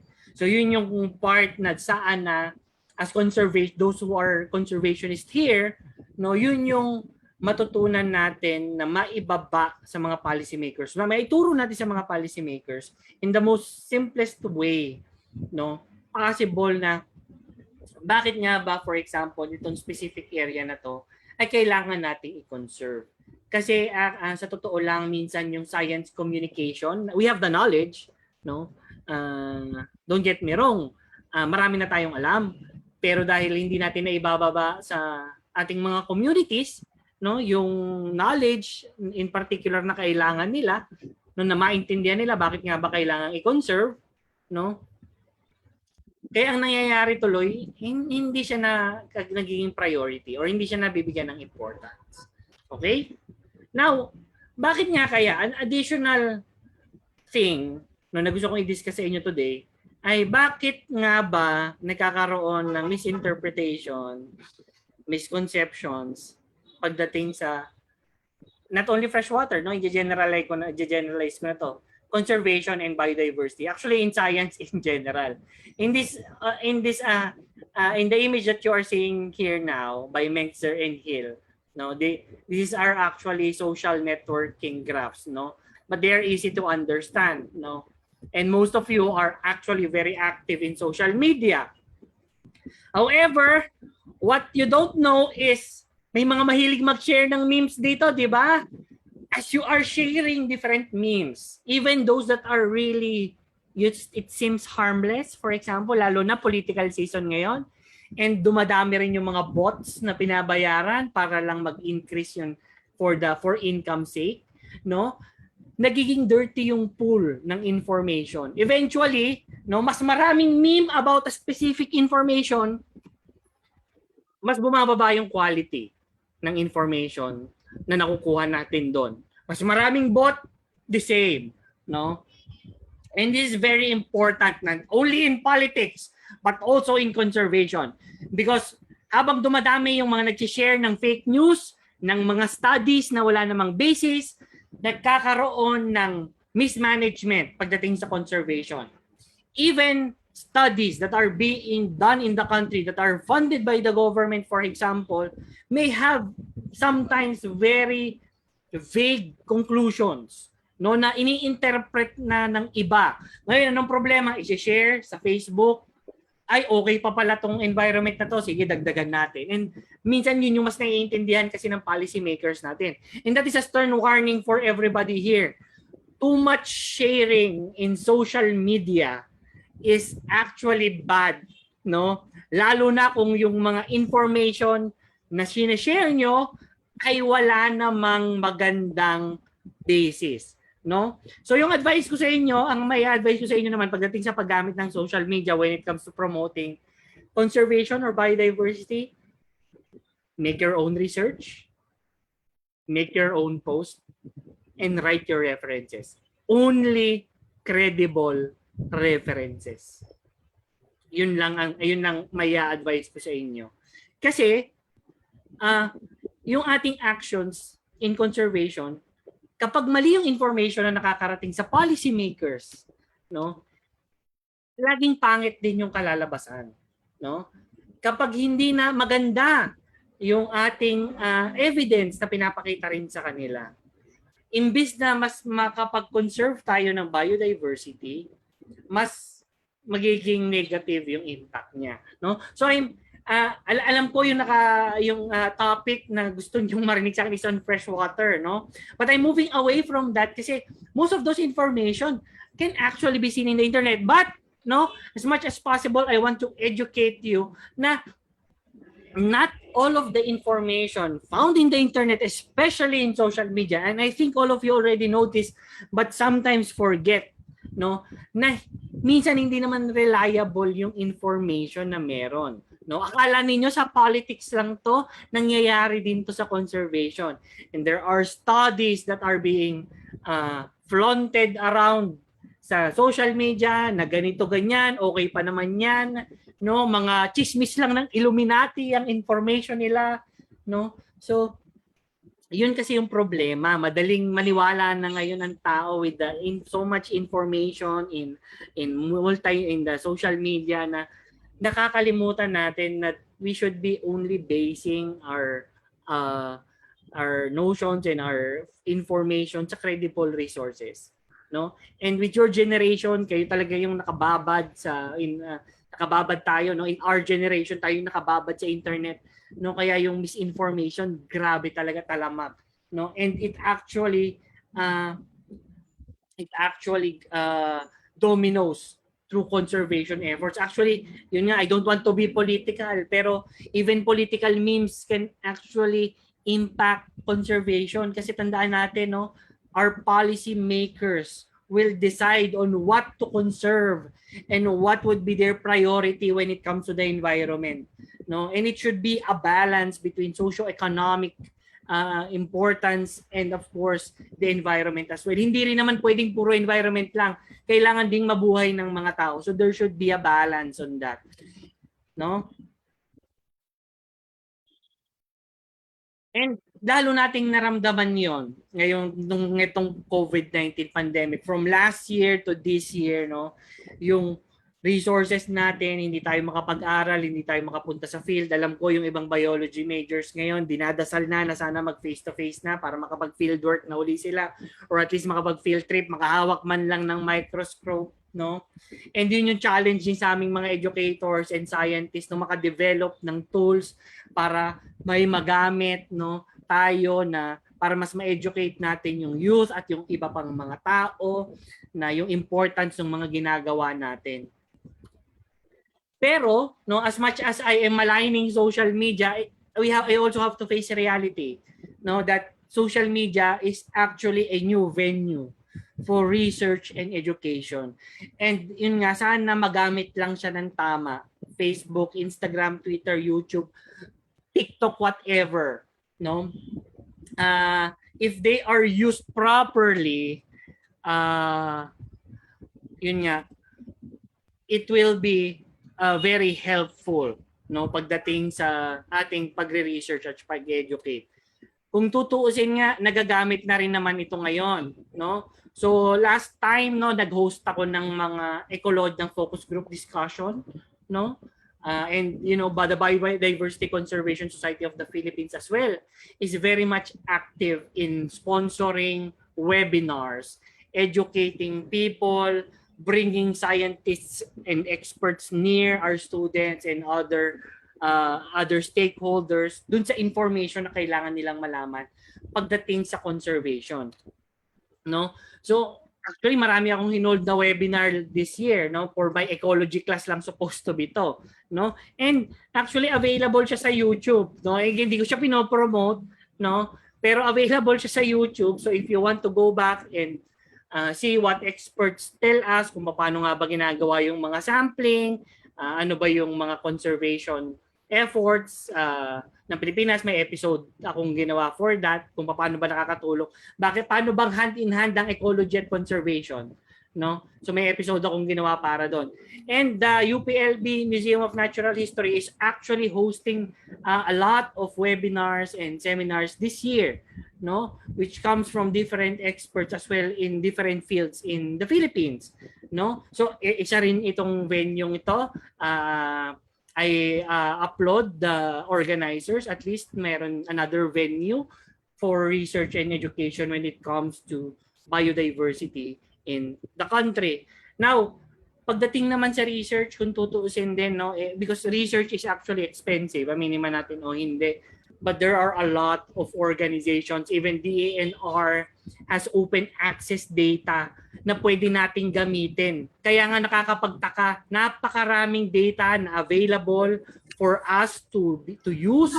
Ang hindi natin alam ano bang nangyayari, bakit ba naniniwala tayo sa fake news or share ng mga information sa internet na hindi pa naman natin kino-confirm, no? So there are a lot of free information in the internet and even free journals, no? Actually may marami tayong local scientific journals na nagpo-provide ng free information if only students, researchers, and other stakeholders start reading these papers. Though sometimes they are technical, yes indeed, no? Minsan masyadong technical yung pagkakasulat niya, but it contains relevant information.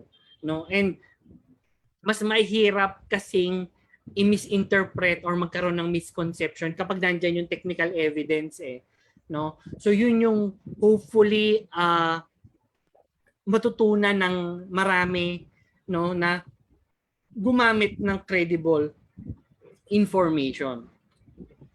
And of course, no, we need to always stay in contact with each other. Communication is one of the most important thing na napatunayan natin ngayong pandemic, no, na maraming bagay na nasosolve through just constant communication. Even in my case as an educator, pag nag-uusap kami ng mga estudyante ko or I attend most seminars, nagkakaintindihan kami. And this opens more venues also for collaborations and to coordinate this act para magkaroon ng mas magagandang policies here in the Philippines, no? And different organizations are actually offering as well, no? Free webinars, even if sometimes they are not free, but you might also try to join, especially those who are not yet members, no? We have the Association of Systematic Biologists of the Philippines, the Biodiversity Conservation Society of the Philippines. We have the Philippine Society for Freshwater Sciences, and many other academic organizations and non-government organizations na marami kayong makukuhang information from the experts rather than just looking at content ng internet, no? So I hope na meron akong na-impart sa inyo, though alam ko medyo mabilis yung aking pagsasalita at yung mga information. I hope I have imparted something important to you today, and I am now open for your questions this afternoon. Thank you. Thank you so much, Dr. Eric Zeus Rizzo. I'm sure our virtual participant learned a lot about freshwater and its biodiversity, and of course, being a responsible netizen in terms of sharing of information. Now, we'll move on to the open forum. So if you have questions and concerns to our second resource speaker, please do comment so that we may address it with our resource speaker. Yes, thank you so much po again, Dr. Eric Zeus Rizzo po. And right now po is magkikita na po tayo ng mga questions po. But first, pwede po magtanong sa inyo. Sige lang, dear. Sige. So, first question po, ano rin po yung, katulad po ng question ko kay Sir Vince po kanina, ano po nag-drive sa inyo on having this passion or ito po yung kinuha inyong career? Ano po yung nakapag-motivate or ano po yung nakapag-inspire sa inyo? Actually, siguro pare-parehas naman kaming nasa natural sciences na in general. Marami kaming mga nagsimula, bata pa lang kami, where we have really that interest for nature. But as we, of course, as we go through, may mga influences such as, for example, our biology teachers in general, high school, for example, for me, kasi yung biology teacher ko, mabait, no? Tsaka mas marami ako natutunan sa kanya. So na-interest ako. Pero nung bata ako, actually gusto ko sana maging medical doctor. Kaya lang na-realize ko, clumsy ako, baka makapatay lang ako ng tao, no? So rather than pursuing that career, doktor pa rin naman ako ngayon, technically speaking, no? Yun nga lang, iba na lang yung field na ginagawa ko. No? So actually in general, to be honest, yung una kong interest actually birds. Ang gusto kong pag-aralan dati birds. Kaya lang na-realize ko rin medyo marami na nag-aaral ng birds sa Pilipinas. So doon tayo sa medyo maluwag yung space na makakapag-aral pa ako ng mas maraming bagay, no? And yun nga, and alam nyo pagdating sa academe, to be honest, no, pag nagpo-pursue kayo ng higher education, kung anong sabihin ng advisor mo, yun yung gagawin mo. So I was dragged into the plankton world, no? Pero ngayon naman na-enjoy ko na siya. Ayan, thank you so much, sir, for that. Grabe, nakaka-inspire naman po. Totoo naman talaga, doktor ka po. Doktor in ano. Doktor pa rin naman. Ayan, so, ayun po, meron po tayong makikita. We have 7 questions po na shinare po ng mga virtual participants natin through www.menti.com. Okay, first question, sir. Is globefish edible? I am actually, I will try to search, no? Medyo hindi ako kasi ganun ka-familiar with, give me some time, no? Hindi ako familiar kung ano ba yung globefish na okay. Globefish kasi yung ginamit niya rather than the more common pufferfish. Okay. Actually, hindi, sige, sagutin ko na rin yun. Though pufferfish are usually, the globefish or the pufferfish are usually saline in nature, sa marine sila nakikita. Actually, may freshwater species. Ngayon, may mga species na edible, yes. Kaya lang, experts lang ang pwedeng, for example, here in the Philippines, you cannot actually directly, kahit kung sino, mag-cook ng pufferfish, hindi po pwede. May special license for people who can cook the pufferfish, for example. No? Hindi po pwede basta-basta. Kasi kapag nagkamali ka ng hiwa, and naputok mo yung poison glands ng fish at kumalat dun sa flesh, may mapapatay kang tao. Sige. Okay, sir. Thank you so much for that. And I hope nasagot yung question mo for our first questionee. Ayan, sir. Ngayon po, meron din po tayong question from the chat box. Ayan, from Aldrich Joshua Reyes. Good afternoon, sir. Second year BS Biology from University of Nueva Cáceres. My question is, how can we attract students in engaging more on freshwater biodiversity research? My colleague is interested in freshwater biodiversity research, but unfortunately, he was not able to register in today's webinar. Can we have your email address or other contact details po? So if ever he has any queries, he can contact you po. Ayun, kaka-type ko lang nung email ko dun sa chat box. So, yun. So, type ko lang yung email ko sa chat box. Anyway, to your question, no, how do we attract students, no, to study freshwater biodiversity?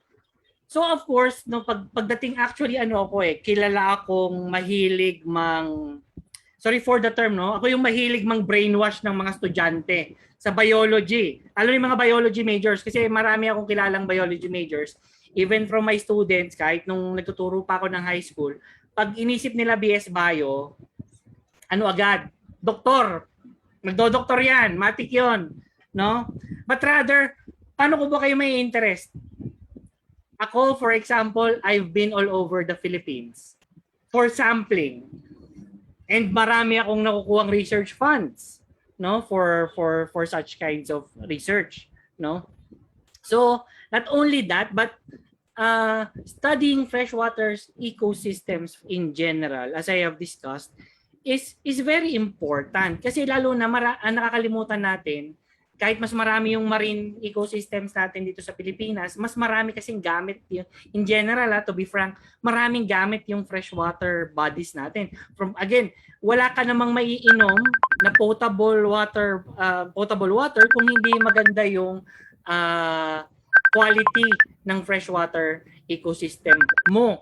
No? So yun lang yung mismong socio-economic importance pa lang ng tubig, I mean freshwater in general, should interest you to study them. And yun nga, marami pang bagay na kailangan nating malaman sa freshwater ecosystem. Kasi nga, konti lang kami, bilang kami sa kamay here in the Philippines na nag-aaral ng freshwater ecosystem. Ayan. Thank you very much for that, Sir Rizzo. And next question po, partner. What is the most common influx of pollutants to freshwater ecosystem? In general, pagdating sa pollutants sa freshwater ecosystems, that's more of the domestic use, yung galing sa mga bahay at saka sa agriculture. Actually, yan yung number one problem. I think last time, no, na-discuss to ni Mr. Peralta, which is also a research group member, kung saan ba usually nanggagaling yung mga pollutants. And I think nabanggit niya, if I remember correctly, because I was also here, no, na again, pag urbanized yung location or may infrastructures built doon or malapit siya sa mga tinitira ng mga tao, mataas yung amount ng pollutants na nandun. And of course, agricultural, yung mga pangit na agricultural practices would also be one of the more common. No? And yun nga, at least for the Marinduque area, ang number one dyan would be, kasi may special case ang Marinduque kasi meron kayong mine tailings dyan. No, madadagdag pa yon if we're looking at at your area in particular, no. Yun nga, nakaikot at actually yung buong Marinduque, lahat ng municipality sa Marinduque nakapunta ako no, nakaikot kami diyan.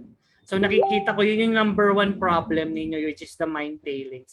And yun nga, dahil you're an island province, aminin man natin o hindi, mas nakikita natin yung marine ecosystem. Nakakalimutan natin na meron tayong inland waters. Ayan, thank you very much, sir. So, a question from one of our THM advisor po.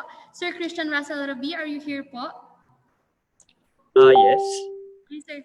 You may present the question. Okay. Good afternoon, Dr. Rizzo.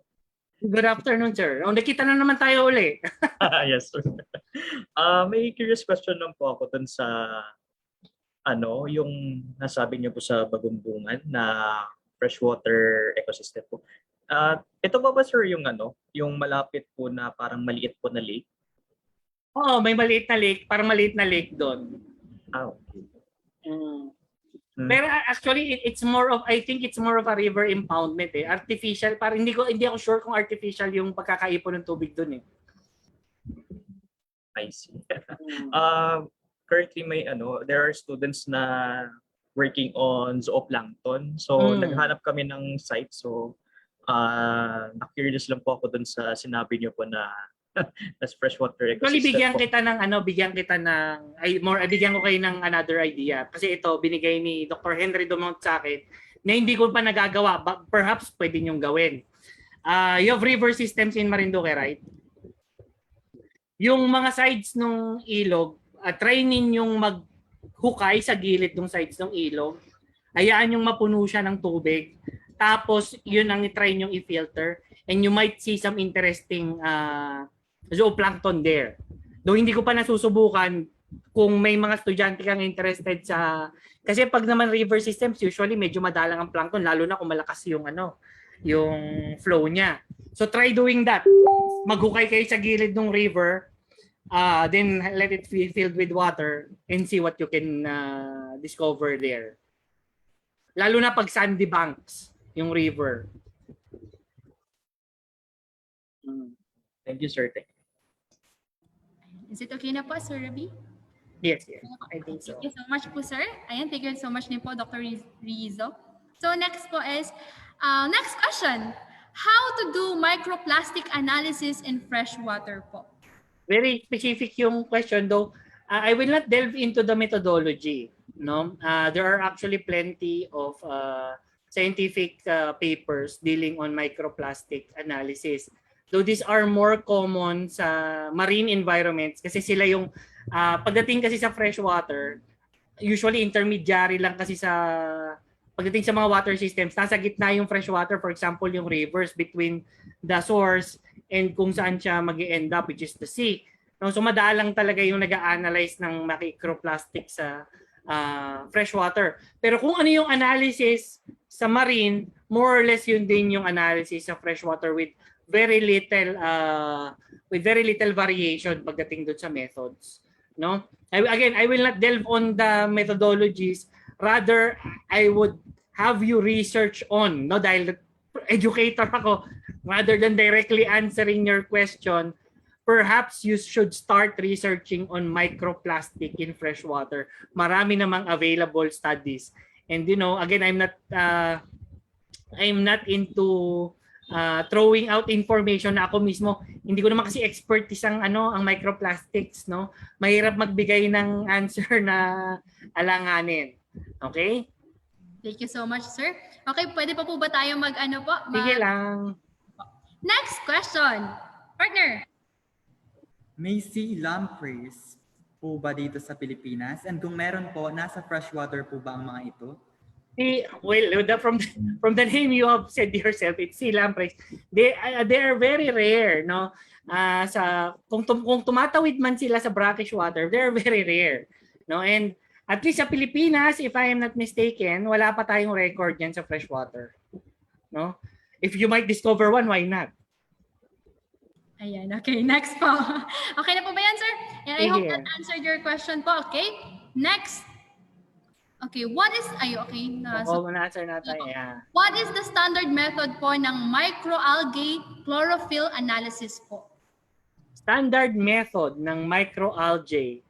Parang tayo dito parang ginawa niyo akong thesis Parang hindi ko pa itong ginagawa natin. Parang thesis yung ginagawa natin But anyway, what I want to usually to chlorophyll A. So usually HPLC ang ginagamit nila for microalgae chlorophyll analysis. No, yung ang tawag dito, ano nga bang ibig sabihin ng HPLC? I forgot, no? But it's more of a standard chemistry method, no?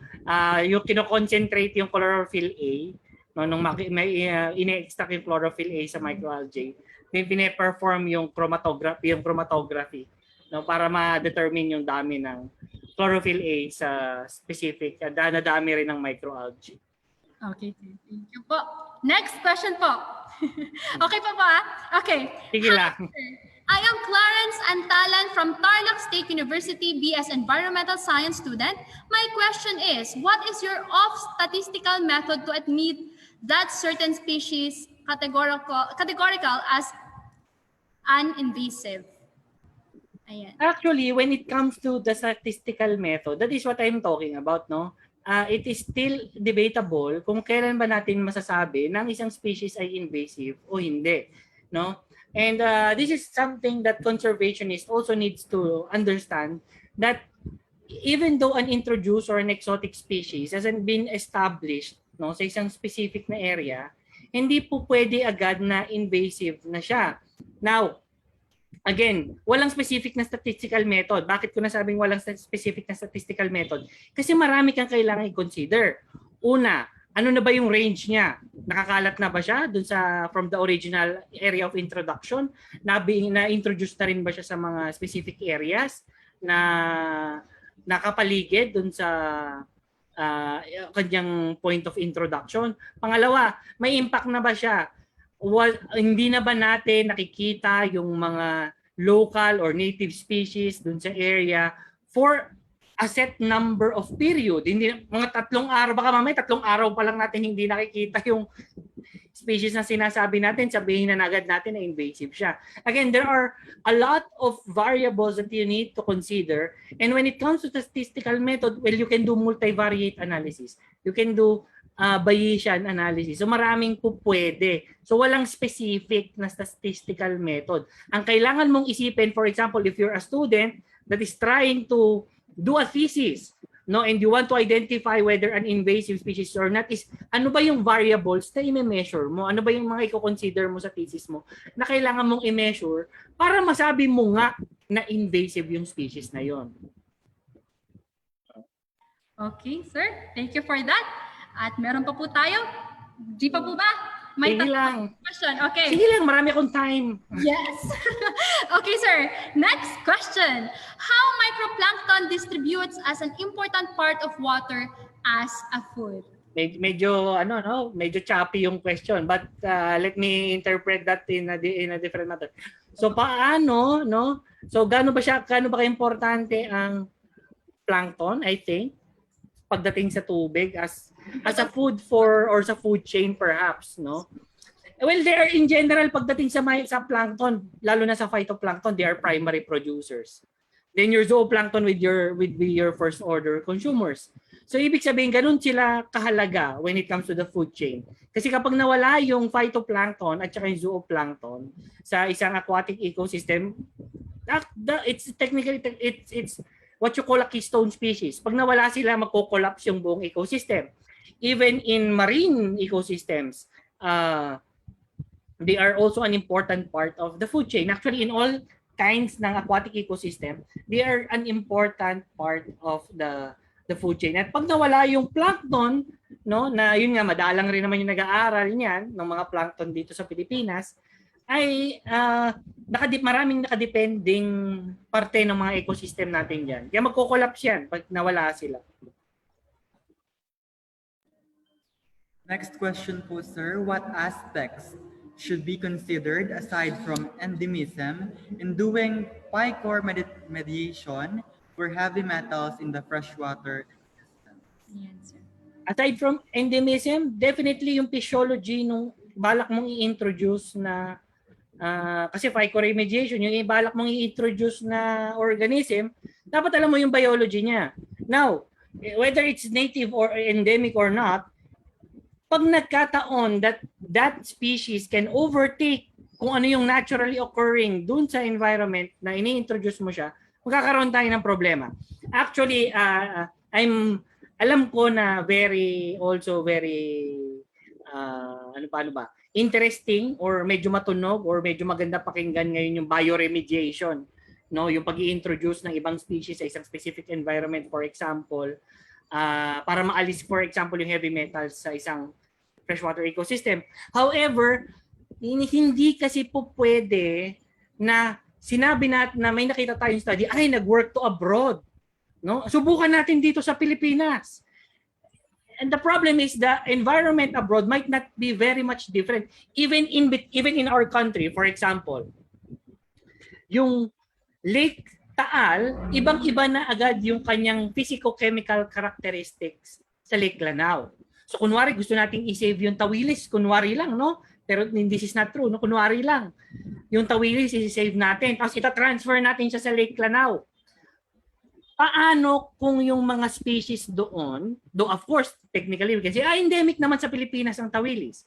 Pero hindi natin alam if there will be impacts on the natural ecosystem. And that is within the same country, no? Paano pa yung galing abroad? So, yung biology mismo dapat nung organism ay alam niyo, biology and ecology nung organism na balak nyo i-introduce dun sa freshwater ecosystem, dapat alam niyo yon. Kaya lang, as much as possible, bago pa kasi sa ito kasi yun nauuso yung bioremediation kasi marami na tayong sirang ecosystem. Pero sana, bago pa masira yung ecosystem at kailangan niya na ng remediation, ay ma-save na natin siya para hindi na natin kailangan pang mag-introduce ng mga species na hindi naman, not in the narrative range naman ng ecosystem na yon.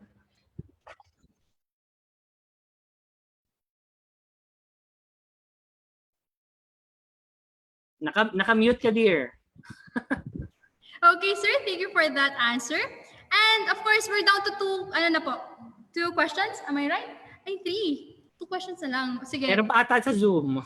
Meron pa sa Zoom. Okay pa po Sige talaga. lang. Dahil po curious po talaga about your Sige lang. topic. So, okay. Ito na. Next question. What are the most common emerging pollutants found in the freshwater ecosystems of the Philippines? Which could be another field of research. Research talaga. Proven and tested. Proven tested talaga, no? The research. Ang tawag dito, I think this was already discussed again by Mr. Peralta last week. No, and it's more on the nitrates and the phosphates, no, which are more common in domestic waste and agricultural fertilizers and waste as well. So actually yun pa lang, very minimal pa naman yung study na yun. Actually, for example, for Marinduque setting, for Marinduque setting, I think there are also rice paddies naman still in Marinduque. So yung yung outflow at saka inflow ng fertilizers doon papunta doon sa mga natural occurring freshwater ecosystems doon, I think that's an open field for research. Ayan. Okay na po, sir? Okay, I hope that answered your question po. And dito muna tayo. Sige, punta muna tayo dito sa nag-comment sa atin sa chat box. So, according po kay Carlo Mina, good afternoon, sir. According to the last DFAR Regional Fisheries Office, Mimaropa, all fishes collected in Kapayang Pit contain high concentration of cadmium. For how many years po kaya bago mawala ang mine waste sa abandoned pit like in Kapayang? At pwede pa rin bang makain ng mga isdang nahuhuli dito given na maayos ang pagkakaluto at pagkakalinis? Okay, rather than directly answering again that question, pagdating kasi sa heavy metal contamination, it still depends. Ano ba yung meron na bang remediation na ginagawa dun sa ecosystem? Kasi kung wala, it will really take years and years. And what I would like to know is, continuous pa ba yung introduction ng heavy metals dun sa pit na yon? And pagdating sa safety ng if pwede ba siyang kainin, I would advise not to eat any fish coming from such water bodies. Whether it's just cadmium exposure, pwede kasing yung over exposure na ng fish dun sa mismong heavy metal has already affected the overall biology as well of the fish. Na mamaya meron din siyang napoproduce na metabolic waste na hindi rin po pwede sa katawan ng tao. So if there is really still heavy metal contamination in that area, again, hanggat maaari, huwag muna. And yun nga, ang una nating problemahin is to cut off the source. Kailangan mawala muna yung kung saan nanggagaling yung heavy metal production dun sa area. No? Ayan, sir. Okay. So, cater na lang po natin last 2 questions. Okay. So, next. Next question po, what is effect of cuneiform level for all the biodiversity of freshwater? Actually, I have to apologize. I am not sure what you mean by cuneiform level. No, so I think I cannot answer the question. Let's keep part it. na yun. Okay lang po yan, sir. Next po. Is there a specific signs that the freshwater ecosystem is polluted po for us to be aware din po? Diba? Yes po. Visual and yung sa smell, perhaps, kung yun ang kung gusto nyo lang maunang, I mean, yung ano lang, yung very basic lang, yung itsura niya, yung transparency ng water, plus yung amoy niya. Kung yung gusto nyo lang, I mean, that's the general way of knowing if it's polluted or not. But then again, it does not say to you the actual status naman ng freshwater system na yon. So you have to really test, no, yung mga physico-chemical parameters in general. Pero yun nga, it's kung gusto nyo ring tikman, di pwede rin naman. No, those are the general ways of gusto nyo inumin, mabaho, hindi kayo sure, o mabay mabaho, baka mabaho lang, o inumin mo rin. Pag nagsumakit tiyan mo, alam mo na. No? Subukan mo na lang. Subukan mo na lang. No? But in general, visual, tsaka olfactory, malalaman mo na naman eh. Thank you, sir. Okay. Thank you po sa mga nabigay rin po ng questions. And sir, thank you for sharing your expertise po. We really found this so informative po talaga and we're grateful po. Ang dami ko po rin natutunan, especially na ako na iba rin po yung course ko. Wala po akong ano talaga about sa environment. Pero dahil po sa inyo, meron po akong natutunan. At ikaw, partner? As a grade 10 student, may natutunan na po ako dahil sa inyo.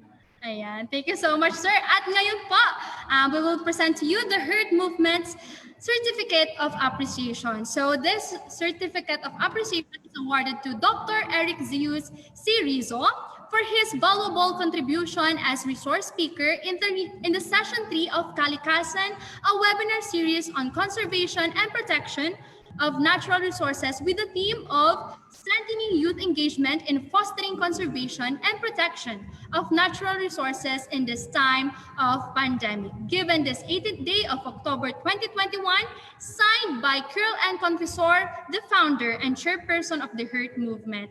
Thank you very much, sir. Ayan, Thank salamat you. po sa oras niyo and I hope you enjoyed it po yung ating... Na-enjoy ko naman. Once again, proper use ng social media, guys. Yes po, yan. Meron tayong mga nakuha. Be a responsible netizen. Thank you. Okay. Ayan, so muli, nais po natin magpasalamat sa mga active natin na mga nanonood ngayon sa FB Live at sa Facebook. And for the information of everyone, live po tayo via ang page ng mga susunod. First, Marinduque News Network, Third, Mountaineers of San Luque Incorporated. Fourth, Bachelor of Science in Environmental Science. Fifth, Environmental Science Society. Sixth, Central BPK University of Agriculture, Campus Environmental Science. 7, Sila ang Mandim, FB page. 8, I Rise and Advocate for Marinduque Province. Ayan, so live po tayo sa lahat ng platforms na ito ngayon. And of course, it is live and our FB page and our YouTube channel. The Herd Movement, as you can see in our discussion screen, The Herd Movement, and sa Instagram po at The Herd Movement PH, and Twitter at The Herd PH. Ayan, information of everyone din po ang sa mga naghihintay po ng ating mga certificate. Yan, yung mga nagtatanong po sa atin through chats sa ating page. Ang processing po ng ating what do you call it, certificate is 2 to 3 days po kasi po manually po namin siya ginagawa. Ayan, para mas maganda at syempre mas proper, ayan, mas organized. Ayan. And then make sure po na to fill out the attendance form na isi-send po namin later. Ayan. So if ever may questions pa po kayo, ayan, pwede lang po kayo mag-chat sa amin. Yes. Partner?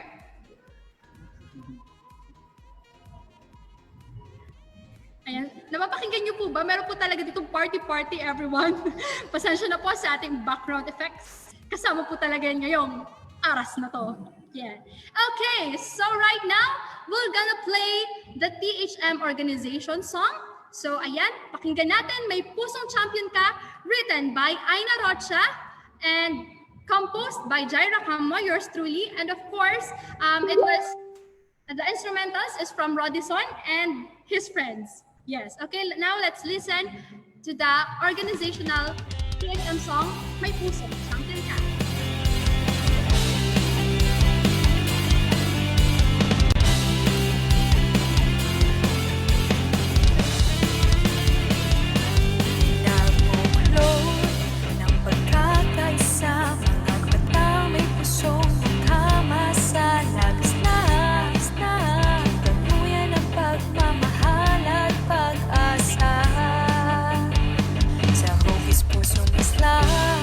Sa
halfway done in our program, and I hope all of you are enjoying while sitting comfortably in your respective areas. We are now moving forward to the announcement of the partner organizations. Okay, so to start with, University of the Philippines Los Baños Environmental Science Society,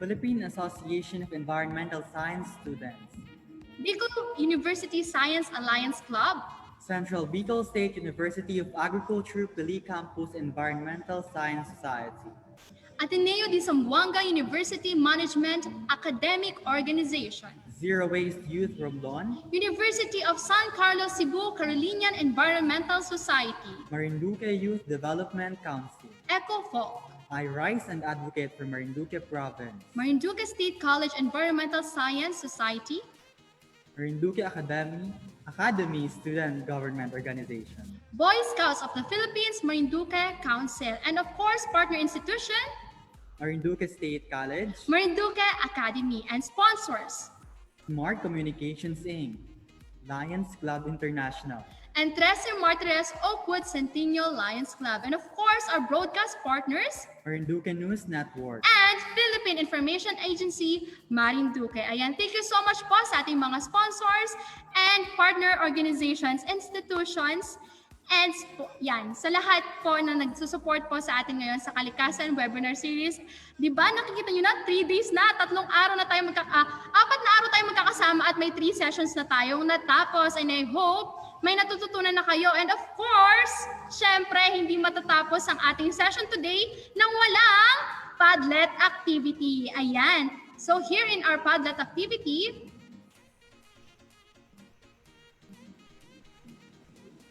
you will give your name, course, year, affiliation, your designation and position, personal mantra, or your code.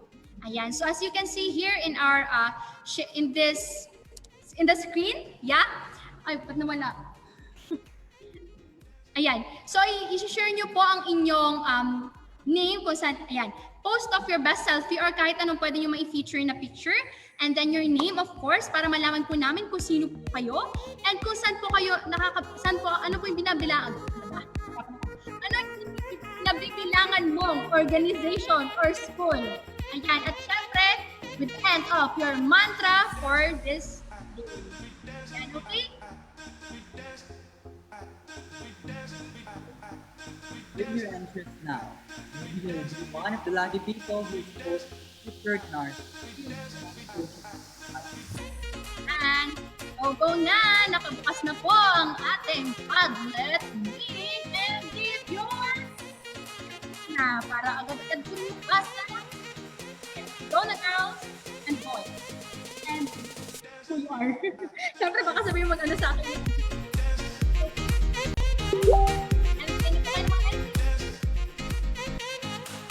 For everyone po, ayan, at pwede na rin po kayong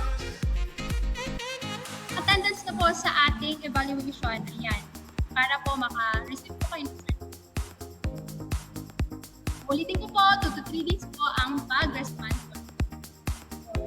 At sa mga hindi po agad yung mga nagsasabi po ng chat na at hindi po agad sila nakaka-receive, kasi hindi po kayo nakapagsagot ng attendance form or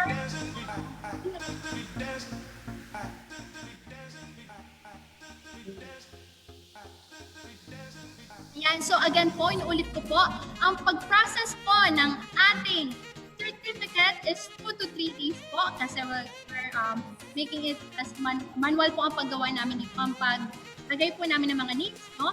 And doon naman po sa mga nagtatanong kung bakit hindi daw po sila nakakatanggap ng certificate, either po, two cases po yan. Either hindi po kayo nakapagsagot po ng ating attendance form. So, kinakailangan po, magsagot po kayo sa ating attendance evaluation form that you can see here in our chat box or even po dun sa ating Facebook. Ayan, nakapin po yan dyan. Okay, guys, give your entries na!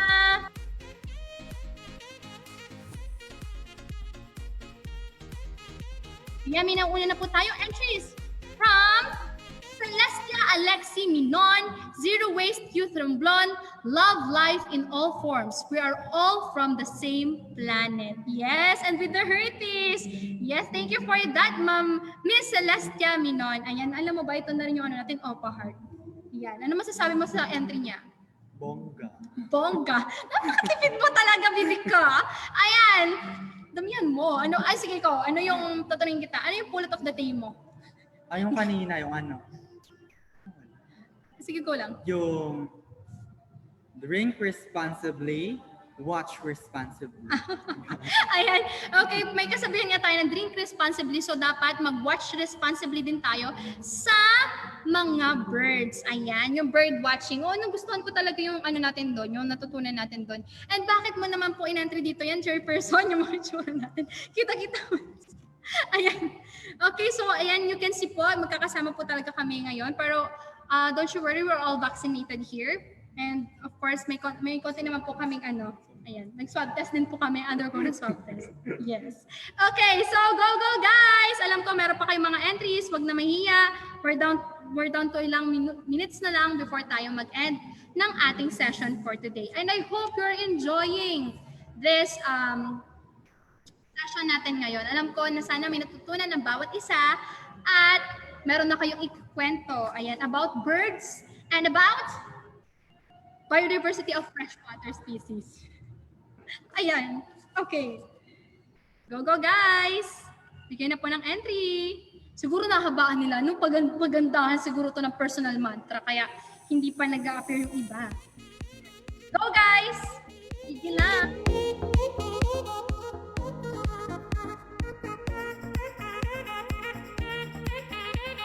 Ay, sarap ko kanila. Pasabog. Okay, ano naman ito? Oh, that's so cute. Ito, the beautiful aspects kanyang personal mantra, siguro, or kanyang quote. Beautiful look everyone, honey and stuff from Stanford, Mindanao University. It's not, basta, hindi kasi yung, alam ko naman alam mo, pero ito kasi niya, kaya sabi niya, sinabi yung quote niya. Ayan, no bird circumstance is before thing. You should stop it. Thank you so much for that. Hello po ulit kay Miss Celestia. Everyone, ayan, go to over. Yes. So, siya, katakamay na sila. Go po. Ayan. Go guys! Alam ko, may mga nice kayong i-share. Huwag nyo nang itago yan. Ilabas nyo na!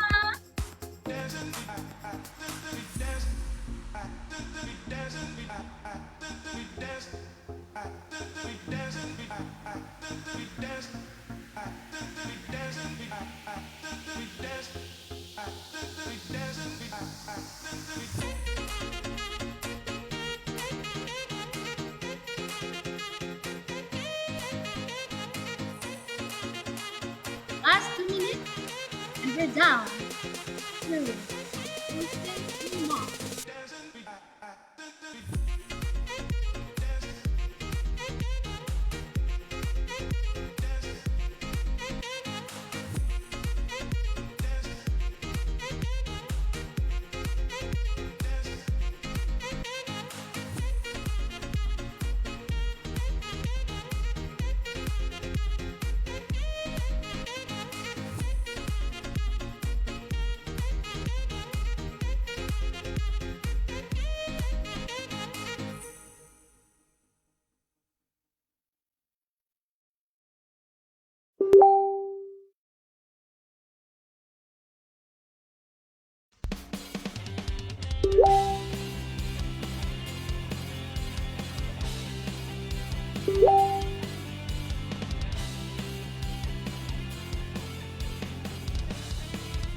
May isa pa po tayong entry.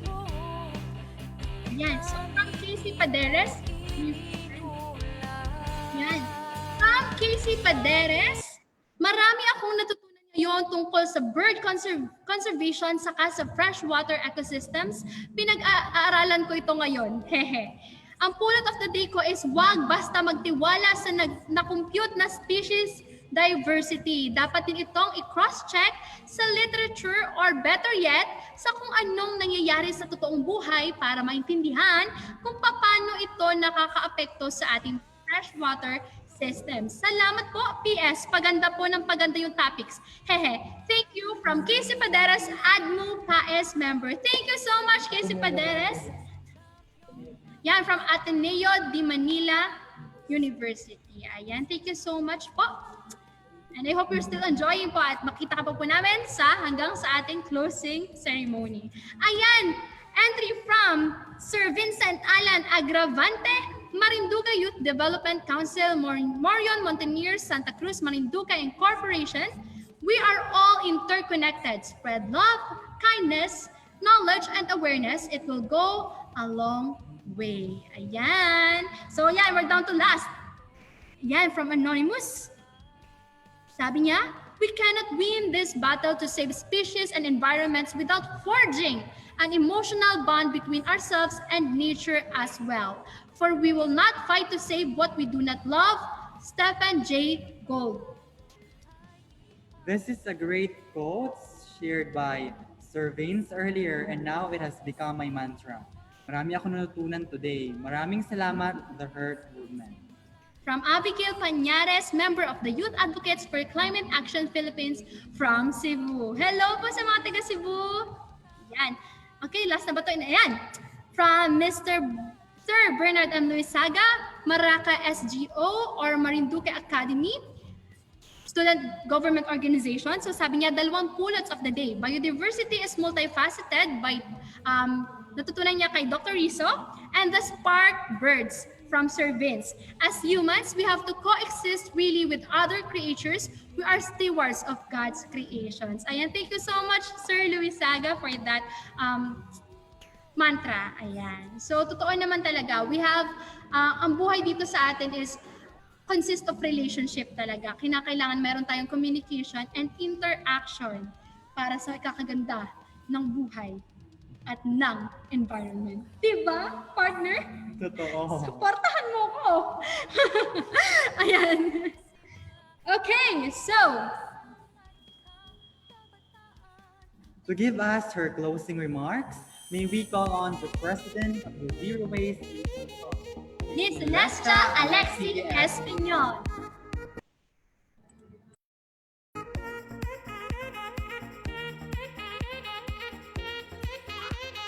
Hello! Hi! Hello, Earth Warriors! Congratulations on making it this far of the event. Again, my name is Alexi of the Zero Waste Youth from your sister island province of Romblon. I am very much honored to be invited as part of this webinar for today's session. And it's really great that I think it's fate that I was invited to give a remark in the 3rd session of Kalikasan webinar series, because the topic which was discussed by the speaker touches the importance of biodiversity, which is a cause that is close to my heart as an environmental advocate and a climate activist, which is cool because I really enjoyed listening to it, and I also get to learn about our native fauna. And personally, I am a fan of native trees, and maybe, although very much high likely, this could be a start of my awakening to start studying our native fauna as well. With that, I want to thank the speakers for sharing their expertise in bringing light to the importance of these creatures that live and thrive with us in balance and interconnection, especially those that need our adamant attention for conservation and protection, whether it be life on land or land and air, or even life below water. So, though it's sad, no, because they have to be the ones to be greatly affected by man-made destruction. That's why webinars such as this Kalikasan webinar series is very helpful in bringing information to the younger generation that as young as we are capable of ending the cycle of environmental exploitation, that we are capable of actively heeding the call to conservation and protection of our natural resources, especially at this time of the pandemic, wherein opportunists will take any chance to advance on nature's vulnerability. So thank you, the Heart Movement, for organizing this wonderful webinar. Let's continue to educate and spread the right information to our fellow Earthlings, not just the young people, but those in position, those who have the political will to restructure our policies, especially when it comes to the environment. And because as cliche as it may be, information is a powerful driver of change. So to end this remark, let me remind you that we are the heirs of our planet.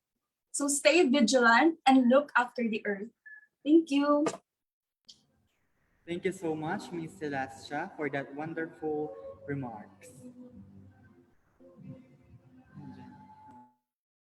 Okay, so that wraps up.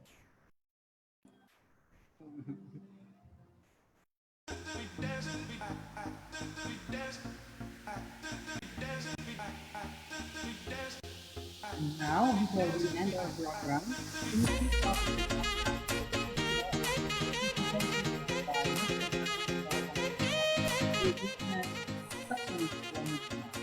Yan. So sa mga oras na ito, kailangan na po natin buksan ang mga camera. Minsan lang to para mapakita naman po natin for our photo app. Ayan, pwede po pakibukas natin mga cameras natin.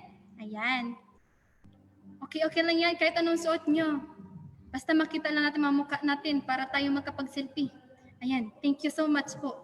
Ayan, nakikita natin ang mga kagandahan at kagupuhan ng ating mga ka-Hearthies na nandito ngayon sa ating Zoom platform. At maging thank you rin po sa mga naging active ngayon sa Facebook Live natin. Ayan, sige, Mr. Justin, goods na ba? Mr. Justin? Okay, everyone, let's smile! Ayun. Okay, next, syempre, ating favorite sign, the Hearthy sign. Papa Heart.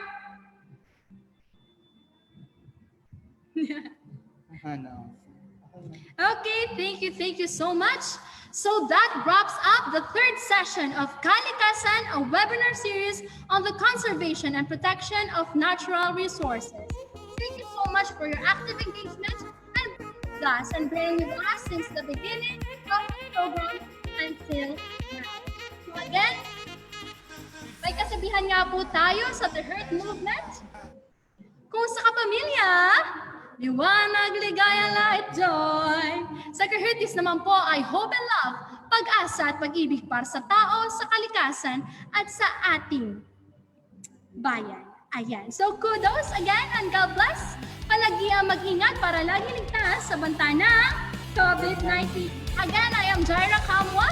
I am Blue Albert B. Natalia. And see you again next session. God bless everyone. Hope you may pusong kamasalag na damuyan ang pagmamahal at pag-asa sa hugis pusong isla samahan ay nagbukas.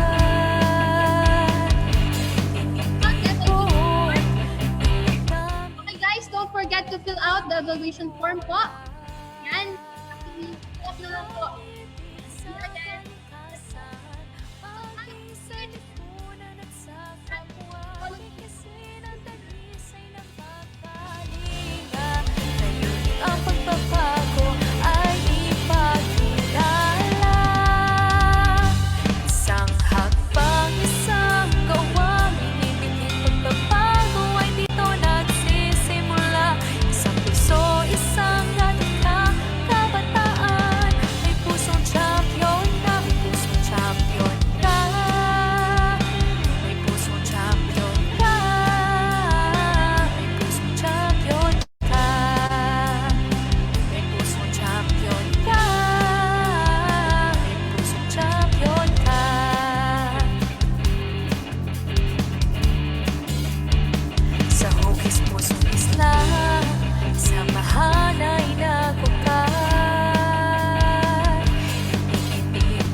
nagkakaroon po ng nagkaka-encounter po ng problems about po sa kanilang pag-entry ng mga attendance form. So, if ever po na ang lumalabas po sa inyo already responded na po ang nakalagay, pwede po kayo mag-screenshot na lang po or proof na umatan kayo tapos send nyo na lang po sa amin via FB page so that we can na lang po. Or you can try it po again later. Thank you so much po.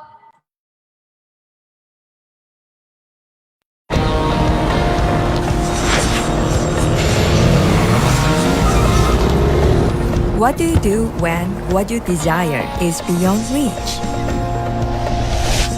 You use power that breaks barriers.